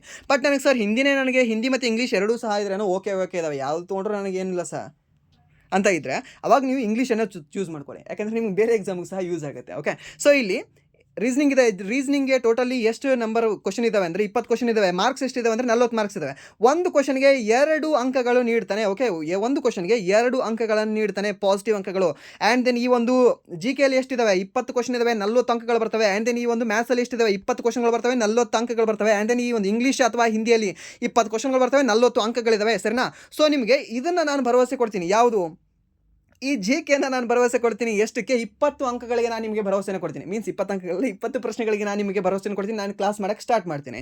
ಆ್ಯಂಡ್ ದೆನ್ ಈ ಒಂದು ಇಂಗ್ಲೀಷಲ್ಲೂ ಸಹ ನಾನು ನಿಮಗೆ ಕ್ಲಾಸನ್ನು ಮಾಡ್ತೀನಿ. ಸರಿನಾ? ಸೊ ಈ 2 ಸಬ್ಜೆಕ್ಟನ್ನು ನಾನು ನಿಮಗೆ ಎಷ್ಟು ರಿವಿಷನ್ ಆಗಬೇಕು, ಆ್ಯಂಡ್ ದೆನ್ ಎಷ್ಟು ಪ್ರಿಪ್ರೇಷನ್ ಆಗಬೇಕಲ್ವಾ. ಸೊ ಡೈಲಿ ನಿಮಗೆ ಇದೊಂದು ಅರ್ಧ ಗಂಟೆ ಕ್ಲಾಸು, ಆ್ಯಂಡ್ ದೆನ್ ಇದೊಂದು ಅರ್ಧ ಗಂಟೆ ಅನ್ನೋದಕ್ಕಿಂತ ಒಂದು 45 ನಿಮಿಷ ಒಂದು ಕ್ಲಾಸ್ನ ತೊಗೊಳ್ತೀನಿ. ಓಕೆ, ಟೋಟಲಿ 1.5 ಗಂಟೆಯಲ್ಲಿ ನಿಮಗೆ ಡೈಲಿ 2 ಸಬ್ಜೆಕ್ಟ್ ಕ್ಲಿಯರ್ ಆಗ್ತಾ ಹೋಗಬೇಕು. ಓಕೆ, ಟಾಪಿಕ್ ವೈಸ್ ತೊಗೊಂಡು ಹೋಗೋಣ. ಓಕೆ, ಸೊ ಅದನ್ನು ಮಾಡ್ಕೊಳ್ಳೋಣ. ಸೊ ಜಸ್ಟ್ ಮಾತು ಅಂತ ಹೇಳ್ತಾ ಇಲ್ಲ. ಸೊ ಈ ವರ್ಷ ಹೇಗಿದೆ ಅಲ್ವಾ, ಈ ವರ್ಷ SSC GDಯಲ್ಲಿ ಸರ್ ನಿಮ್ಮಿಂದ ಏನೋ ಒಂದು ಸ್ವಲ್ಪ ನನಗೆ ಯೂಸ್ ಆಯಿತು ಸರ್ ನನ್ನ ಲೈಫಿಗೆ ಅಂತ ಒಂದು ಮಿನಿಮಮ್ ಏನಿಲ್ಲಂದ್ರೂ ಸಹ ಒಂದು 20 ಜನ ಆದರೂ ಸಹ ಹೇಳಬೇಕು. ಮಿನಿಮಮ್ 20 ಜನ. ಓಕೆ, ಸೊ ಈ ಥರ ಒಂದು ಟಾರ್ಗೆಟ್ನ ನನ್ನ ಮೈಂಡಲ್ಲಿ ನಾನು ಫಿಕ್ಸ್ ಮಾಡ್ಕೊಂಡಿದ್ದೇನೆ. ಸೊ ಅದಕ್ಕೆ 20 ಜನ ಸರ್ ಇದು ಕಡಿಮೆ ಆಗಲಿಲ್ವಾ, ಸೊ ಉಳಿದವರೆಲ್ಲ ಎಲ್ಲಿ ಹೋಗಬೇಕು, ಸೊ 1000 ಜನ ಕ್ಲಾಸ್ ಕೇಳಿದ್ರೆ 500 ಜನ ಕ್ಲಾಸ್ ಕೇಳಿದ್ರೆ ಸೊ ಅವರೆಲ್ಲ ಹೋಗಬೇಕು ಸರ್, ನಾನು ಎಲ್ಲರದ್ದು ಹೇಳ್ತಾ ಇಲ್ಲ. ಓಕೆ, ಓಕೆ ಏನೂ ಗೊತ್ತಿಲ್ಲದೆ ಇರುವಂತಹ ಏನಿದಾರಲ್ವಾ, ಸೊ ಆ ಒಂದು 20 ಜನ ಹೇಳ್ತಾ ಇದ್ದೀನಿ. ಓಕೆ, ನನಗೆ ಇವಾಗ ಗೊತ್ತಿದೆ ಸರ್, ನಾನು ಈ ಒಂದು ಫೀಲ್ಡಲ್ಲಿ ಇದ್ದೀನಿ, ಆ್ಯಂಡ್ ದೆನ್ ನಾನು ಓದ್ತಾ ಇದ್ದೀನಿ, 1 ವರ್ಷ ಓದ್ತಾ ಇದ್ದೀನಿ, ಆ್ಯಂಡ್ ದೆನ್ ನಾನು ಲಾಸ್ಟ್ ಇಯರ್ ನಾನು ಓದಿದೆ, ಸ್ವಲ್ಪ ಮಾರ್ಕ್ಸಲ್ಲಿ ಹೋಗಿದೆ ಅಲ್ವಾ. ಸೊ ಅವ್ರ ಕ್ರೆಡಿಟ್ ನನಗೆ ಯಾವತ್ತೂ ಸಹ ಹತ್ತಲ್ಲ. ಓಕೆ, ಯಾವ ಟೀಚರ್ಸ್ಗೂ ಸಹ ಹತ್ತಲ್ಲ ಅದು. ಯಾಕೆ ಅಂತಂದರೆ ನಿಮ್ಮ ಒಂದು ಎಫರ್ಟ್ ಇರುತ್ತೆ ಅಲ್ಲಿ ಸಾಕಷ್ಟು. ಓಕೆ, ಇವರಿಂದ ಎಫರ್ಟ್ ಇರಲ್ವಾ, ಇರುತ್ತೆ, ಬಟ್ ಇವರಿಗೆ ಏನೂ ಗೊತ್ತಿಲ್ಲದೆ ಇದ್ದಾಗ the mentorship and the guidance ಸಿಕ್ಕಿರುತ್ತೆ ಅಲ್ವಾ. ಸೊ ಅದಕ್ಕೆ ಹೇಳ್ತಾ ಇದ್ದೀನಿ ಅಷ್ಟೇ. ಓಕೆ, ಸೊ ಇದನ್ನು ನಾವು ನೋಡ್ಕೊಳ್ಳೋಣ ಈ 2 ಸಬ್ಜೆಕ್ಟ್ಗಳನ್ನು. ಈ ಮ್ಯಾಥ್ಸ್ ಏನಿದೆಯಲ್ಲ, ಮ್ಯಾಥ್ಸ್ನ ನೀವು ಓಲ್ಡ್ ಕ್ವಶನ್ ಪೇಪರ್ನ ಸಾಲ್ವ್ ಮಾಡ್ತಾ ಬನ್ನಿ, ಆ್ಯಂಡ್ ದೆನ್ ಈ ಒಂದು ರೀಸನಿಂಗ್ ಏನಿದೆ ಅಲ್ವಾ, ಓಲ್ಡ್ ಕ್ವಶನ್ ಪೇಪರ್ನ ಸಾಲ್ವ್ ಮಾಡಿ. ಲಾಸ್ಟ್ ಇಯರ್ ನೀವೇನಾದರೂ ಕ್ವಶನ್ ಪೇಪರ್ ಕಂಪ್ಲೀಟಾಗಿ ಸಾಲ್ವ್ ಮಾಡಿದ್ರೆ ಈ ಮ್ಯಾಥ್ಸ್ ಮತ್ತು ರೀಸನಿಂಗ್ ನೀವು ಈ ಒಂದು 20 + 20 ಕ್ವಶನ್ಗಳು 40 ಕ್ವಶನ್ ಆಗುತ್ತಲ್ವಾ, 40 ಕ್ವಶನಲ್ಲಿ ನೀವು ಮಿನಿಮಮ್ ಏನಿಲ್ಲ ಅಂದರೂ ಸಹ 25 ಕ್ವಶನ್ಗಳನ್ನು ನೀವು ರೈಟ್ ಮಾಡೇ ಮಾಡ್ತೀರಾ. 25 ಕ್ವಶನ್ ನೀವು ರೈಟ್ ಮಾಡಿದ್ರಾ, 25 ಕ್ವಶನ್ ನೀವು ರೈಟ್ ಮಾಡಿದ್ರೆ ಅಂದರೆ ಎಷ್ಟು ಮಾರ್ಕ್ಸ್ ಬಂತು, 50 ಮಾರ್ಕ್ಸ್ ಬಂತು. ಆ್ಯಂಡ್ ದೆನ್ ಈ ಒಂದು GK ಮತ್ತು ಇಂಗ್ಲೀಷಲ್ಲಿ ನೀವು ಒಂದು 25 ಕ್ವಶನ್ ರೈಟ್ ಮಾಡಿ ಸರ್. ಓಕೆ, ಎಷ್ಟು ಮಾರ್ಕ್ಸ್ ಬರುತ್ತೆ ನಿಮಗೆ, ಮತ್ತೆ 50 ಬರುತ್ತೆ. 50 ಎಷ್ಟಾಯಿತು, 100 ಆಯಿತು. ಆರಾಮ್ಸೆ ನೀವು ಈ ಒಂದು ಕಟ್ ಆಫ್ ಏನಿದೆ ಅಲ್ವಾ ಕ್ಲಿಯರ್ ಮಾಡ್ಬೋದು. ಸರ್ 100ಕ್ಕೆ ನಿಲ್ಲ ಸರ್, ನನಗೆ ಹೈಯೆಸ್ಟ್ ಬೇಕು, ಇಲ್ಲ ನಿಮ್ಗೆ ಜಸ್ಟ್ ಸಿಂಪಲ್ಲಾಗಿ ಹೇಳಿದೆ. ಓಕೆ, ಸೊ ಈ ರೀಸನಿಂಗಲ್ಲೇ 20 ಕ್ವಶನಲ್ಲಿ ನೀವು ಮಿನಿಮಮ್ ಏನಿಲ್ಲ ಅಂದರೂ ಸಹ 15 ಕ್ವಶನ್ ರೈಟ್ ಮಾಡ್ಬೋದು. ಓಕೆ, 15 ಕ್ವಶನ್ ನೀವು ಈಸಿಯಾಗಿ ರೈಟ್ ಮಾಡ್ಬೋದು. ಆ್ಯಂಡ್ ನೀವು ಒಂದು ಮ್ಯಾಥ್ಸಲ್ಲಿ ಮಿನಿಮಮ್ 10 ಕ್ವಶನ್ ನೀವು ಈಸಿಯಾಗಿರುತ್ತೆ, ಡಮ್ಮಿ ಕ್ವಶನ್ ಇರ್ತವೆ 10 ಕ್ವಶನ್, ಇನ್ನೊಂದು 10 ಕ್ವಶನ್ ನಿಮಗೆ ಸ್ವಲ್ಪ ಟೈಮ್ ತೊಗೊಳ್ತಕ್ಕಂಥ ಕ್ವಶನ್ ಇರ್ತವೆ. ಓಕೆ, ಅದನ್ನು ಬಿಟ್ಬಿಡಿ. ಸೊ ಇಲ್ಲಿ 15 ಆಯಿತಾ, 15 + 10 ಎಷ್ಟಾಯಿತು, 25 ಆಯಿತಾ. ಓಕೆ, 25 ಆಯಿತು. ಆ್ಯಂಡ್ ದೆನ್ ಈ ಒಂದು GKದಲ್ಲೂ ಸಹ ನೀವೊಂದು 15 ಕ್ವಶನ್ನ ಮಾಡ್ಬೋದು. ಓಕೆ, ಒಂದು 15ನ ಕ್ವಶನ್ ಮಾಡ್ಬೋದು. ಆ್ಯಂಡ್ ದೆನ್ ಈ ಒಂದು ಇಂಗ್ಲೀಷ್ ಅಥವಾ ಹಿಂದಿ ಏನಿದೆ ಅಲ್ವಾ, ಇಲ್ಲಿ ಸಹ ನೀವು 15 ಕ್ವಶನ್ನ ಮಾಡ್ಬೋದು. ಸೊ 15 ಎರಡಲೇ 30 + 25 ಎಷ್ಟಾಗುತ್ತೆ ನಿಮಗೆ, 55 ಆಯಿತು ಅಲ್ವಾ. ಸೊ 110 ನೀವು ಸ್ಕೋರ್ನ ಈಸಿಯಾಗಿ ಮಾಡ್ಬೋದು. ಓಕೆ ಸರ್, ನಾನು ಇನ್ನೂ ಸ್ವಲ್ಪ ಓದ್ತಾ ಇದ್ದೀನಿ ಅಂತಂದರೂ ಸಹ ನೀವು ಮಿನಿಮಮ್ ಏನಿಲ್ಲ ಅಂದರೂ ಸಹ 120 ಸ್ಕೋರ್ ಮಾಡೇ ಮಾಡ್ತೀರಾ. ಓಕೆ, ಸೊ ಆರಾಮ್ಸೆ ನಿಮ್ಮ ಕಟ್ ಆಫ್ ಕ್ಲಿಯರ್ ಆಗೇ ಆಗುತ್ತೆ, ಆ್ಯಂಡ್ ನಿಮ್ಮ ಜಾಬ್ ಸೆಲೆಕ್ಷನ್ ಆಗೇ ಆಗುತ್ತೆ. ಫಸ್ಟ್ ನಿಮಗೆ ಒಂದು ಎಲ್ಲದಕ್ಕಿಂತ ಸಜೆಷನ್ ಏನು ಅಂತಂದರೆ, ಇವತ್ತಿನಿಂದ ಓದಕ್ಕೆ ಸ್ಟಾರ್ಟ್ ಮಾಡೋಕ್ಕೆ ನಾನು ಕೂಡ್ತೀನಿ, ಆರಂಭಿಕ ಶುರು ಆಗ್ತೀನಿ ಅಂತ ಬೇಕಾಗಿಲ್ಲ. ಓಕೆ, ಒಂದು 4 ದಿನ ಆರಾಮ್ಸೆ ಟೈಮ್ ತೊಗೊಳ್ಳಿ, ಅಪ್ಲಿಕೇಶನ್ ಹಾಕಿ, ಕರೆಕ್ಟಾಗಿ ನೀಟಾಗಿ ಅಪ್ಲಿಕೇಶನ್ ಹಾಕಿ. ಆ್ಯಂಡ್ ದೆನ್ ಅದಾದ ನಂತರ ಓಕೆ ನಾನು ಇಲ್ಲಿಂದ ಇವತ್ತಿನ ದಿನದಿಂದ ಸ್ಟಾರ್ಟ್ ಮಾಡ್ತೀನಿ. ಓಕೆ, ನಾನು 4ನೇ ತಾರೀಕಿನಿಂದ ಸ್ಟಾರ್ಟ್ ಮಾಡ್ತೀನಿ, 6ನೇ ತಾರೀಕಿಂದ ಸ್ಟಾರ್ಟ್ ಮಾಡ್ತೀನಿ ಅಲ್ವಾ, ಅವತ್ತಿನ ದಿನ ಕೂತ್ಕೊಳ್ಳಿ, ಸ್ಟಾರ್ಟ್ ಮಾಡಿ ಅಷ್ಟೇ. ಇವತ್ತು ನಾನು ನೋಟಿಫಿಕೇಶನ್ ಬಂದಿದೆ, ಫುಲ್ ಖುಷಿಯಾಗಿರುತ್ತೆ, ಹೈಯಲ್ಲಿರುತ್ತೆ ನನ್ನ ಒಂದು ರೇಂಜ್, ಇವತ್ತು ನಾನು ಓದ್ತೀನಿ ಅಂತ ಕೂತ್ಕೊಂಡ್ರೆ ನಾಳೆಗೆ ಅದು ಮಲಗಿಬಿಡುತ್ತೆ. ಓಕೆ, ಆ ಒಂದು ಮೋಟಿವೇಶನ್ ಏನಿದೆ ಅಲ್ವಾ ಕೆಳಗಡೆ ಹೋಗಿಬಿಡುತ್ತೆ. ಜಸ್ಟ್ ಕಾನ್ಸ್ಟೆಂಟ್ ಆಗಿರಿ. ಓಕೆ, ಸೊ ಓದ್ಕೊಳ್ಳಿ ಆಗುತ್ತೆ. ಸೊ ಈ ಒಂದು ಟೆಲಿಗ್ರಾಮಲ್ಲಿ ಸಹ ನೋಟಿಫಿಕೇಶನ್ ಬಿಟ್ಟಾಗ ನಾನು ಒಂದು ಹಾಕಿದ್ದೆ, 2 ತಿಂಗಳ ಅಭ್ಯಾಸ ಜೀವನ ಪೂರ್ತಿ ಉಲ್ಲಾಸ ಅಂತ, ಸರಿನಾ. ಸೊ ಜಸ್ಟ್ ಫ್ಲೋಲ್ಲೇ ಬಂದುಬಿಡ್ತದೆ, ಏನೋ ಮೀರಿನ ಸಹ ರೀತಿ ಹಾಕೋಣ ಅಂತ ಟೈಪ್ ಮಾಡಿದೆ, ಎಲ್ಲೂ ನೋಡಿಲ್ಲ. ಸೊ ಅದನ್ನು ಆ್ಯಂಡ್ ದೆನ್ ಇವನ್ ಪ್ರೀವಿಯಸ್ಲಿ ನಾನು ಯೂಸ್ ಸಹ ಮಾಡಿರಲಿಲ್ಲ. ಬಟ್ ನಿಮಗೆ ಹೇಳ್ತೀನಿ, ಭರವಸೆ ಕೊಡ್ತೀನಿ, 2 ತಿಂಗಳಲ್ಲಿ ನೀವು SSGD ಜಾಬ್ ಮಾಡ್ಕೊಳ್ಬಹುದು. ಓಕೆ, ಸೊ 2 ತಿಂಗಳಲ್ಲೇ SSGD ಜಾಬ್ನ ಮಾಡ್ಕೊಂಡವ್ರು ಇದ್ದಾರೆ, ಆ್ಯಂಡ್ ದೆನ್ ಪಾಸ್ ಆದವರು ಇದ್ದಾರೆ, ಪಾಸಾಗಿ ಸುಮ್ಮನೆ ಬಿಟ್ಟವರು ಸಹ ಇದ್ದಾರೆ. ಓಕೆ, 2 ತಿಂಗಳಲ್ಲಿ ಮಾಡಿದೆ ನೋಡು 1 ಅವರು. ಓಕೆ, ಸೊ ಆ ರೀತಿ ನೀವು ಆಗಿ ಅಂತ ಹೇಳ್ತಾ ಇದ್ದೀನಿ. ಓಕೆ, ಆ್ಯಂಡ್ ದೆನ್ ಈ ಒಂದು ಟಾಪಿಕ್ ಏನೇನಿರ್ತವೆ, ಓಕೆ ಆ ಟಾಪಿಕ್ಗಳನ್ನು ನೋಡ್ಕೊಳ್ಳೋಣ. ಏನೇನಿರ್ತವೆ ಈ ಒಂದು ರೀಸನಿಂಗಲ್ಲಿ ಏನೇನು ಕೇಳ್ತಾನೆ. ಓಕೆ, ಸೊ ರೀಸನಿಂಗಲ್ಲಿ ಏನೇನು ಕೇಳ್ತಾನೆ ಮಾಡ್ತಾನೆ ಅನ್ನೋದು ಬಿಡೋದಕ್ಕಿಂತ ಜಸ್ಟ್ ಓಲ್ಡ್ ಕ್ವಶನ್ ಪೇಪರ್ನ ನೋಡ್ಕೊಳ್ರಿ, ಪಾಸ್ ಆಗ್ತೀರಾ ನೀವು, ರೀಸನಿಂಗ್ನ ಚೆನ್ನಾಗಿ ಮಾಡ್ತೀರಾ. ಓಕೆ, ಸೊ ಈ ವರ್ಷ ಇಡಿಕ್ವಿಟಿ ಅವ್ರು ಎಕ್ಸಾಮ್ ನಡೆಸೋದ್ರಿಂದ 10th ಲೆವೆಲಲ್ಲಿ ಈ ಒಂದು ಎಕ್ಸಾಮ್ ಇರೋದ್ರಿಂದ ನಿಮಗೆ ಈಸಿನೇ ಕ್ವಶನ್ ಪೇಪರ್ ಬರುತ್ತೆ. ಓಕೆ, ಈಸಿನೇ ಕ್ವಶನ್ ಪೇಪರ್ ಬರುತ್ತೆ, ಆಲ್ಮೋಸ್ಟ್ ಈಸಿ ಬರುತ್ತೆ. ಓಕೆ, ನಿಮಗೆ ಯಾವುದು ಈ ಇಂಗ್ಲೀಷಲ್ಲಿ ಸ್ವಲ್ಪ ಟಫ್ ಬರ್ಬೋದೇನೋ. ಓಕೆ, ಇಂಗ್ಲೀಷಲ್ಲಿ ಸ್ವಲ್ಪ ಬಟ್ ನಿಮಗೆ ಉಳಿದಿರ್ತಕ್ಕಂತಹ ಯಾವುದೇ ಟಾಪಿಕ್ ಮೇಲೂ ಸಹ ನಿಮಗೆ ಕೈ ಇಡಲ್ಲ SSGDಯಲ್ಲಿ. ಓಕೆ, SSGDಯಲ್ಲಿ ಆತನೇ ಒಂದು ಇಷ್ಟ ಇರುತ್ತೆ, ಏನಂತಂದರೆ ಒಟ್ಟಲ್ಲಿ ನಿಮ್ಮ ಸೆಲೆಕ್ಷನ್ ಆಗಬೇಕು ಅಂತ ಅಷ್ಟೇ. ಸೊ ಬೇರೆ ಎಕ್ಸಾಮಲ್ಲಿ ಎಲ್ಲವೂ ಸಹ ಹೇಗೆ ತೆಗೆದು ಹಾಕಲಿ ಅಂತ ಚೂಸ್ ಮಾಡ್ತಾ ಇರ್ತಾನೆ. ಓಕೆ, ಥಿಂಕ್ ಮಾಡ್ತಾ ಇರ್ತಾನೆ. ಬಟ್ ಇದು ಒಂದೇ ಒಂದು ಎಕ್ಸಾಮ್ ಅನಿಸುತ್ತೆ ನಮ್ಮ ಆಲ್ ಓವರ್ ಇಂಡಿಯಾದಲ್ಲಿ ಹೇಗೆ ನಾನು ಪಾಸ್ ಮಾಡಿಸ್ಲಿ ಅಂತಲೇ ಇರ್ತಾನೆ SSGDಗೆ, ಸರಿನಾ. ಸೊ ಅದಕ್ಕೆ ಸ್ವಲ್ಪ ನೀವು ಚೆನ್ನಾಗಿ ನೋಡ್ಕೊಳ್ಳಿ. ಆ್ಯಂಡ್ ದೆನ್ ಈ ಒಂದು GKಯಲ್ಲಿ ನಿಮಗೆ ಟಾಪಿಕ್ ವೈಸ್ ಕ್ಲಾಸ್ನ ನಾನು ಮಾಡ್ತಾ ಬರ್ತೀನಿ. ಓಕೆ, ಮೀನ್ಸ್ ಟಾಪಿಕ್ ವೈಸ್ ಅಂತಂದರೆ ಓಕೆ ಈ ಒಂದು ಯಾವುದಿದೆ ಹಿಸ್ಟ್ರಿ ಇದೆ ಅಲ್ವಾ, ಸೊ ಹಿಸ್ಟ್ರಿಯಲ್ಲಿರ್ತಕ್ಕಂಥ ಒಂದು 7-8 ಚಾಪ್ಟರ್ಗಳನ್ನು ಮಾಡ್ಕೊಳ್ಳೋಣ. ಆ್ಯಂಡ್ ದೆನ್ ಕಲ್ಚರಲ್ಲಿ ಒಂದು 2-3 ಕ್ಲಾಸ್ಗಳನ್ನು ಮಾಡ್ಕೊಳ್ಳೋಣ. ಜಿಯೋಗ್ರಫಿಯಲ್ಲಿ ಒಂದು 7-8 ಕ್ಲಾಸ್ಗಳನ್ನು ಮಾಡ್ಕೊಳ್ಳೋಣ. ಎಕನಾಮಿಕ್ ಸೈನ್ಸಲ್ಲಿ ಅದರಲ್ಲಿ ಒಂದು 6 ಕ್ಲಾಸ್ಗಳನ್ನು ಮಾಡ್ಕೊಳ್ಳೋಣ. ಆ್ಯಂಡ್ ದೆನ್ ಈ ಒಂದು ಜನರಲ್ ಪಾಲಿಟಿಯಲ್ಲಿ ಇದಕ್ಕೆ ಒಂದು ನನ್ನ ಪ್ರಕಾರ ಹೇಳಿದ್ರೆ 3 ಕ್ಲಾಸ್ ಇದಕ್ಕೆ ಎನಫ್, ಇದಕ್ಕೆ ಜನರಲ್ ಪಾಲಿಟಿಯಲ್ಲಿ. ಬಟ್ 3 ಕ್ಲಾಸಲ್ಲಿ ನಿಮಗೆ 3 ಮಾರ್ಕ್ಸ್ ಬಂದೇ ಬರುತ್ತೆ. 3 ಕ್ವಶನ್ ಕೇಳ್ತಾರೆ ನಿಮಗೆ ಅಲ್ಲಿ ಪೊಲಿಟಿ ಮೇಲೆ. ಓಕೆ, 3 ಕ್ವಶನ್ ನಿಮಗೆ ಡಮ್ಮಿ ಕ್ವಶನ್ ಇರ್ತವೆ. ಆ್ಯಂಡ್ ದೆನ್ ಇಂಡಿಯನ್ ಕಾನ್ಸ್ಟಿಟ್ಯೂಷನ್ ಈ ಪೊಲಿಟಿ ಅಂತಂದರೆ ಇದಕ್ಕೆ ಒಂದು ಕಾನ್ಸೆಪ್ಟ್ ಅಂತ ಕನ್ಸಿಡರ್ ಮಾಡ್ತೀವಿ. ಆ್ಯಂಡ್ ದೆನ್ ಸೈಂಟಿಫಿಕ್ ರಿಸರ್ಚ್ ಇದ್ರ ಮೇಲೆ ನಿಮ್ಗೆ ಒಂದು ಕ್ವಶನ್ ಬರುತ್ತೆ, ಒಂದು ಶಿಫ್ಟಲ್ಲಿ ಇಲ್ಲ ಅಂದರೆ ಬರೋದೇ ಇಲ್ಲ. ಓಕೆ, ಸೊ ಈ ರೀತಿ ನೋಡ್ಕೊಳ್ತಾ ಹೋಗೋಣ. ಆ್ಯಂಡ್ ದೆನ್ ಇಂಗ್ಲೀಷ್ ಏನಿದೆಯಲ್ಲ ಬೇಸಿಕ್ ಇಂಗ್ಲೀಷ್ ಇರುತ್ತೆ, ಬೇಸಿಕ್ ಅಂದರೆ ಬೇಸಿಕ್ ಇಂಗ್ಲೀಷ್ ಇರುತ್ತೆ. ಆ್ಯಂಡ್ ದೆನ್ ಫಿಸಿಕಲ್ ಸ್ಟ್ಯಾಂಡರ್ಡ್ ಏನೇನಿದೆ, ಈ ಹುಡುಗರಿಗೆ ಏನಿದೆ ಅಲ್ವಾ 5 ಕಿಲೋಮೀಟ್ರ್ ಓಡಬೇಕು ನೀವು. ಎಷ್ಟು ನಿಮಿಷದಲ್ಲಿ? 24 ನಿಮಿಷದಲ್ಲಿ ಓಡಬೇಕು. ಓಕೆ, ಬಟ್ ನೀವು ಪ್ರಿಫರೆನ್ಸ್ ಏನಿದೆ ಅಲ್ವಾ, ನಿಮ್ಮ ಒಂದು 24 ನಿಮಿಷ ಇಟ್ಕೊಳ್ಬೇಡಿ, ನಾನು 24 ನಿಮಿಷದಲ್ಲಿ ಓಡ್ತೀನಿ ಅಂತ. ಓಕೆ, ಸೊ ನೀವು ಆದಷ್ಟು 22 ನಿಮಿಷದಲ್ಲೇ ಓಡೋಕ್ಕೆ ಟ್ರೈ ಮಾಡಿ. ಯಾಕೆ ಅಂತಂದರೆ ಈ ವರ್ಷ ನಡೀತಲ್ಲ, ಅದು ಚಿಕ್ಕಬಳ್ಳಾಪುರದಲ್ಲಿ ಏನೋ ನಡೀತಲ್ವಾ ಫಿಸಿಕಲ್. ಸೊ ಆ ರೀತಿ ಗ್ರೌಂಡ್ ಏನಾದರೂ ಈ ರೀತಿ ಚೌಕಾಕಾರದ ಗ್ರೌಂಡ್ ಕೊಟ್ಟರೆ ಹೇಗೆ ಮಾಡ್ತೀರಾ? 24 ನಿಮಿಷ ನೀವು ಕಟಾಕಟಿ ನೀವು ರನ್ ಮಾಡೋರು ಸಹ ಏನು ಮಾಡ್ತೀರಾ, 24 ನಿಮಿಷದ ಬದಲಾಗಿ 26 ನಿಮಿಷ ತೊಗೊಳ್ತೀರಾ. ಓಕೆ, ಸೊ ಆ ರೀತಿ ಈ ವರ್ಷವೂ ಸಹ ನೀವು ರಿಸ್ಕ್ ತೊಗೊಳಕ್ಕೆ ಹೋಗಬೇಡಿ. ಏನು ಮಾಡಿ ಅಂತಂದರೆ ಜಸ್ಟ್ ನೀವು 22 ನಿಮಿಷದಲ್ಲಿ ನಾನು ರನ್ನಿಂಗ್ ಕಂಪ್ಲೀಟ್ ಮಾಡ್ತೀನಿ ಅನ್ನೋ ಲೆವೆಲಲ್ಲಿರಿ. ಸೊ ಅಲ್ಲಿ ನಿಮಗೆ ಆ ಥರ ಗ್ರೌಂಡ್ ಸಿಕ್ತು ಅಂದರೂ ಸಹ, ಈ ಒಂದು ರೆಕ್ಟಾಂಗ್ಯುಲರ್ ಶೇಪಲ್ಲಿ ಗ್ರೌಂಡ್ ಸಿಕ್ತು ಅಂದರೂ ಸಹ ನೀವು 24 ನಿಮಿಷದಲ್ಲಿ 23 ನಿಮಿಷದಲ್ಲಾದರೂ ನೀವು ಕವರ್ ಮಾಡ್ತೀರಾ. ಓಕೆ, ಸೊ 22 ನಿಮಿಷ ನೀವು ಇಟ್ಕೊಳ್ಳಿ. ಆ್ಯಂಡ್ ದೆನ್ ಈ ಒಂದು ಫಿಮೇಲ್ಗೆ ಎಷ್ಟಿದೆ ಅಂತಂದರೆ 1.6 ಕಿಲೋಮೀಟರ್ ಇದೆ. ನಿಮಗೆ ಎಂಥ ಗ್ರೌಂಡ್ ಸಿಗಲಿ, ಓಕೆ, ಈ ಥರ ಗ್ರೌಂಡ್ ಸಿಗಲಿ ನಿಮಗೆ ಹುಡುಗಿರಿಗೆ, ನೀವು ಸುಮ್ಮನೆ ನಡೀತಾ ಓಡಾಡ್ತಾ ಹೋಗಿ ಬಂದರೂ ಸಹ ನೀವು ಈ ಒಂದು 1.6 ಕಿಲೋಮೀಟರ್ ಏನಿದೆ ಅಲ್ವಾ 8.5 ನಿಮಿಷದಲ್ಲಿ ಹೋಗಿ ಬರ್ತೀರಾ. ಓಕೆ, ಸೊ ಇದು ರನ್ನಿಂಗ್ ನಾನು ಅಷ್ಟು ಪ್ರಾಕ್ಟೀಸ್ ಮಾಡಬೇಕು, ಇಷ್ಟು ಪ್ರಾಕ್ಟೀಸ್ ಮಾಡಬೇಕು, ನಾನು ರನ್ನಿಂಗ್ ನನಗೆ ಮಾಡೋಕ್ಕಾಗಲ್ಲ, ನಾನು ಈ ಎಕ್ಸಾಮ್ನೇ ಬರೀತೀನಿ ಅಂತ ಬಿಡಬೇಡಿ. ಓಕೆ, ಸೊ ನೀವು ಆರಾಮ್ಸೆ ಈ ಒಂದು ರನ್ನಿಂಗ್ನ ಪಾಸ್ ಆಗ್ಬೋದು. ಓಕೆ, ಸೊ ಮೊನ್ನೆ ಯಾರು ಏಷ್ಯನ್ ಅಥ್ಲೆಟಿಕ್ಸಲ್ಲಲ್ವಾ ಎಷ್ಟು 4 ನಿಮಿಷ 23 ಸೆಕೆಂಡ್ ತೊಗೊಂಡಿದ್ದಾರೆ ಒಬ್ಬರು, ಅಂಕಿತಾನವರು. ಓಕೆ, ಅಂಕಿತಾನವರು 4 ನಿಮಿಷ 23 ಸೆಕೆಂಡ್ ತೊಗೊಂಡಿದ್ದಾರೆ. ಜಿ ಕೆ ಕ್ಲಾಸಲ್ಲಿ ಸಹ ನಾನು ಹೇಳಿದ್ದೀನಿ. ಸೊ ಅವ್ರು 4 ನಿಮಿಷ ತೊಗೊಂಡಿದ್ದಾರೆ ಅಂದರೆ ನಿಮಗೆ ಅವರು ಡಬಲ್ 8 ನಿಮಿಷ 8.5 ನಿಮಿಷದಲ್ಲಿ ಓಡೋಕ್ಕಾಗಲ್ವಾ? ಅವರು ಡಬಲ್ಗಿಂತ ಮತ್ತೆ ಜಾಸ್ತಿ ಇದೆ ಆಗುತ್ತೆ. ಓಕೆ, ಸೊ ಜಸ್ಟ್ ಆಗುತ್ತೆ ಅಂತಲೇ ನೀವು ಮಾಡಿ. ಆ್ಯಂಡ್ ದೆನ್ ನೆಕ್ಸ್ಟ್ ಈ ಲಡಾಖ್. ಓಕೆ, ಇದು ನಿಮಗೆ ಸಂಬಂಧಪಟ್ಟಿಲ್ಲ, ಇದನ್ನು ನೋಡೋದು ಬೇಕಾಗಿಲ್ಲ. ಓಕೆ, ಸೊ ಇದನ್ನು ನೀವು ಗೊತ್ತಿರಲಿ. ಎಷ್ಟು ಹುಡುಗರಾದರೆ 5 ಕಿಲೋಮೀಟರ್ ಓಡಬೇಕು ನಾನು 22 ನಿಮಿಷದಲ್ಲಿ. ಆ್ಯಂಡ್ ದೆನ್ ಹುಡುಗಿರಾದರೆ ನಾನು 1.6 ಕಿಲೋಮೀಟರ್ ಓಡಬೇಕು 7 ನಿಮಿಷದಲ್ಲಿ ಅಂತ ನೆನ್ಪಿಟ್ಕೊಂಡ್ಬೇಡಿ. ಓಕೆ, ಸೊ ಅಷ್ಟೇ ಸರ್, ಅದು 8 ನಿಮಿಷ ಇದೆ, ಇಲ್ಲಿ 24 ನಿಮಿಷ ಇದೆ, ಬೇಕಾಗಿಲ್ಲ. ಓಕೆ, ನಿಮ್ಮ ಒಂದು ಟಾರ್ಗೆಟ್ನ ಹೀಗೆ ಸೆಟ್ ಮಾಡ್ಕೊಳ್ಳಿ. ಓಕೆ, ಆ್ಯಂಡ್ ದೆನ್ ಹೈಟು ಸಹ ನಿಮ್ಮದು ಎಕ್ಸಾಕ್ಟ್ 170 ಸೆಂಟಿಮೀಟರ್ ಇರಲೇಬೇಕು. 170ಗಿಂತ ಜಾಸ್ತಿ ಇದ್ದರೆ ನಡೀತದೆ, 170ಗಿಂತ ಕಡಿಮೆ ಇದ್ದರೆ ನಡೆಯಲ್ಲ. ಓಕೆ, ಬಟ್ ನಿಮ್ಮದು ಸರ್ ನಾನು 169.5 ಇದೆ, 169 ಇದೆ. ಓಕೆ, ನಾನು ಒಂದು ಚಾನ್ಸ್ ತೊಗೊಳ್ತೀನಿ. ಓಕೆ, ನೀವು ಚಾನ್ಸ್ ತೊಗೊಳ್ಳಿ, ಬರದೇ ಬರೀರಿ. ಓಕೆ, ಎಕ್ಸಾಮ್ ಬರೀರಿ, ಪ್ರಾಬ್ಲಮ್ ಇಲ್ಲ, ಎಕ್ಸಾಮ್ ಬರೀರಿ. ನಿಮ್ಗೇನಾದರೂ ಅಲ್ಲಿ ಒಳ್ಳೆಯವ್ರು ಸಿಕ್ಕರು ಅಂತಂದರೆ, ಫಿಸಿಕಲ್ ಚೆಕ್ ಮಾಡೋರು ನಿಮ್ಗೆ ಒಳ್ಳೆಯವ್ರು ಸಿಕ್ಕರು ಅಂತಂದರೆ ಒಳಗಡೆ ಹಾಕಿಬಿಡ್ತಾರೆ. ಓಕೆ, ಒಳಗೆ ಹಾಕಿಬಿಡ್ತಾರೆ, ನಿಮಗೆ ಕಳಿಸ್ಬಿಡ್ತಾರೆ. ಲಾಸ್ಟ್ ಇಯರ್ ನೀವು ನೋಡ್ಬೋದು, ಈ ವರ್ಷ ಅಲ್ಲ, ಈ ವರ್ಷಕ್ಕಿಂತ ಹೋದ ವರ್ಷ ಮೆಡಿಕಲಲ್ಲಿ ಸಾಕಷ್ಟು ಜನರಿಗೆ ಕಳಿಸಿದ್ದಾರೆ ರೀ. ಓಕೆ, ಒಳ್ಳೆಯವ್ರು ಸಿಕ್ಕಿದ್ರು ಅಲ್ಲಿ ಮೆಡಿಕಲಲ್ಲಿ, ಸಾಕಷ್ಟು ಜನರಿಗೆ ಒಳಗೆ ಕಳಿಸಿದ್ದಾರೆ ಅವರು. ಓಕೆ, ಸ್ವಲ್ಪ ಪ್ರಾಬ್ಲಮ್ ಇರುತ್ತೆ, ಎಲ್ಲರೂ ಸಹ ಹುಡ್ತಾ ಪರ್ಫೆಕ್ಟ್ ಆಗಿರ್ತಾರೆ ಒಳಗೆ ಹಾಕೋ ಅಂತ, ಸರಿನಾ? ಸೊ ಆ ರೀತಿ ಒಳ್ಳೆಯವ್ರು ಸಿಕ್ಕರು ಅಂದರೆ ನಿಮಗೆ ಭವಿಷ್ಯ ಬಂಗಾರ ಆಗಿಬಿಡುತ್ತೆ.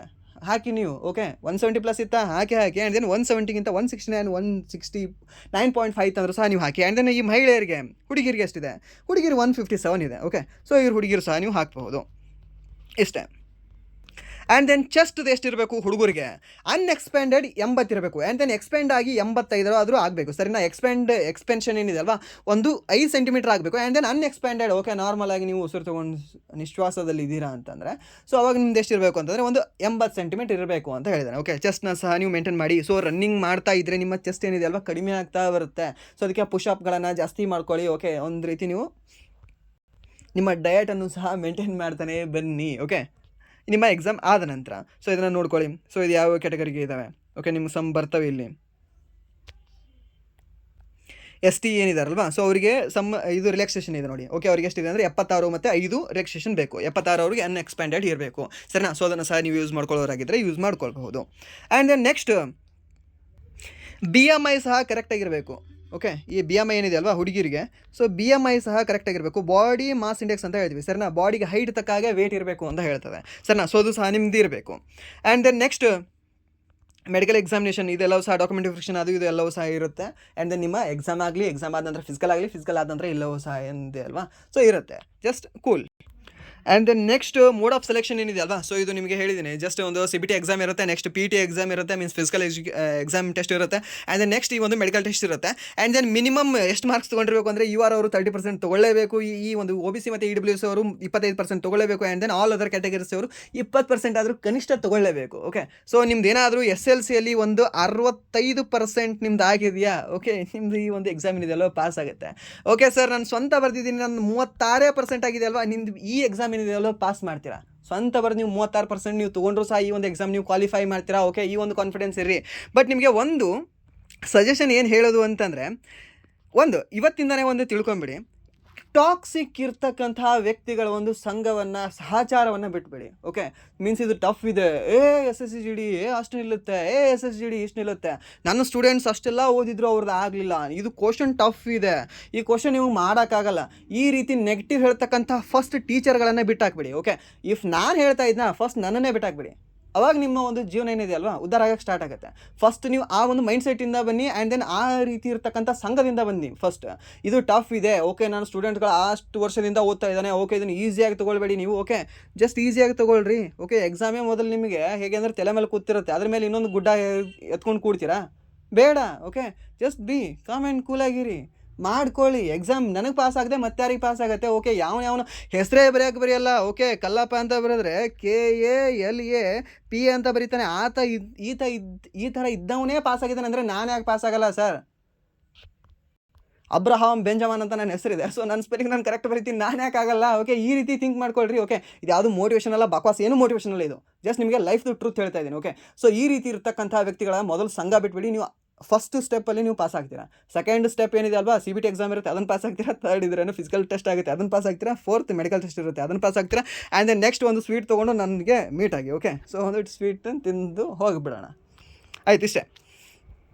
ಆ್ಯಂಡ್ ದೆನ್ ನೆಕ್ಸ್ಟ್ ಇದರ ಒಂದು ಅಪ್ಲಿಕೇಶನ್ ಏನಿದೆ ಅಲ್ವಾ, ಸೊ ಅಪ್ಲಿಕೇಶನ್ದು ವೀಡಿಯೋ ಮಾಡೋದಾದರೆ ಒಂದು 2-3 ಡೇಸಲ್ಲಿ ನಿಮಗೆ ವೀಡಿಯೋನ ಸಹ ಅಪ್ಲೋಡ್ ಮಾಡಿ ಹಾಕಿರ್ತೇನೆ ಸರಿನಾ. ಸೊ ಅದನ್ನು ನೀವು ಹೇಗೆ ಅಪ್ಲೈ ಮಾಡ್ಬೋದು ಅಂತ ನೋಡ್ಕೊಳ್ಳಿ. ಸೊ ಆಲ್ಮೋಸ್ಟ್ ನಿಮಗೆ ಎಲ್ಲರೂ ಸಹ ಗೊತ್ತಿದ್ದೇ ಇರುತ್ತೆ. ಸೊ ಇಲ್ಲ ಅಂದರೆ ನೀವು ಅದನ್ನೇನು ವೇಟ್ ಮಾಡೋದು ಬೇಕಾಗಿಲ್ಲ. ಓಕೆ, ನೀವು ಎಲ್ಲ ಡಾಕ್ಯುಮೆಂಟ್ಸ್ ಇತ್ತು ಅಂತಂದರೆ ಜಸ್ಟ್ ನಾಳೆನೇ ಅಪ್ಲೈ ಮಾಡಿಬಿಡಿ. ಓಕೆ, ಸೊ ಒಂದು ಶುಭಗಳಿಗೆ ನೋಡ್ಕೊಂಡು ನೀವು ಅಪ್ಲೈ ಮಾಡಿ, ನಿಮ್ಮದು ಆಗುತ್ತೆ ಅಂತ ಭರವಸೆನ ಇಟ್ಕೊಳ್ಳಿ. ಓಕೆ, ಸೊ ಇದಾಗಿತ್ತು ಇಲ್ಲಿವರೆಗೆ ಈ SSCGD ನೋಟಿಫಿಕೇಷನ್ನ ಒಂದು ಸಂಪೂರ್ಣ ವಿವರಣೆ. ಸೊ ಇಲ್ಲಿವರೆಗೂ ಈ ಒಂದು ವಿಡಿಯೋ ನೋಡಿ, ಇನ್ಫಾರ್ಮೇಟಿವ್ ವಿಡಿಯೋನ ನೋಡಿ ನಿಮ್ಗೆ ಏನಾದರೂ ವಿಡಿಯೋ ಇಷ್ಟ ಆಗಿದ್ರೆ ಪ್ಲೀಸ್ ವಿಡಿಯೋನ ಲೈಕ್ ಮಾಡಿ, ಸಬ್ಸ್ಕ್ರೈಬ್ ಮಾಡಿ. ಇಫ್ ನಿಮಗೆ ವಿಡಿಯೋ ಇಷ್ಟ ಆಗಲಿಲ್ವಾ, ಸೊ ಆಬ್ವಿಯಸ್ಲಿ ಡಿಸ್ಲೈಕ್ ಮಾಡಿ ಅಂತ ಹೇಳ್ತಾ ವಿಡಿಯೋನ ಇಲ್ಲಿಗೆ ಏನು ಮಾಡ್ತಾ ಇದ್ದೀನಿ. Once again thank you so much.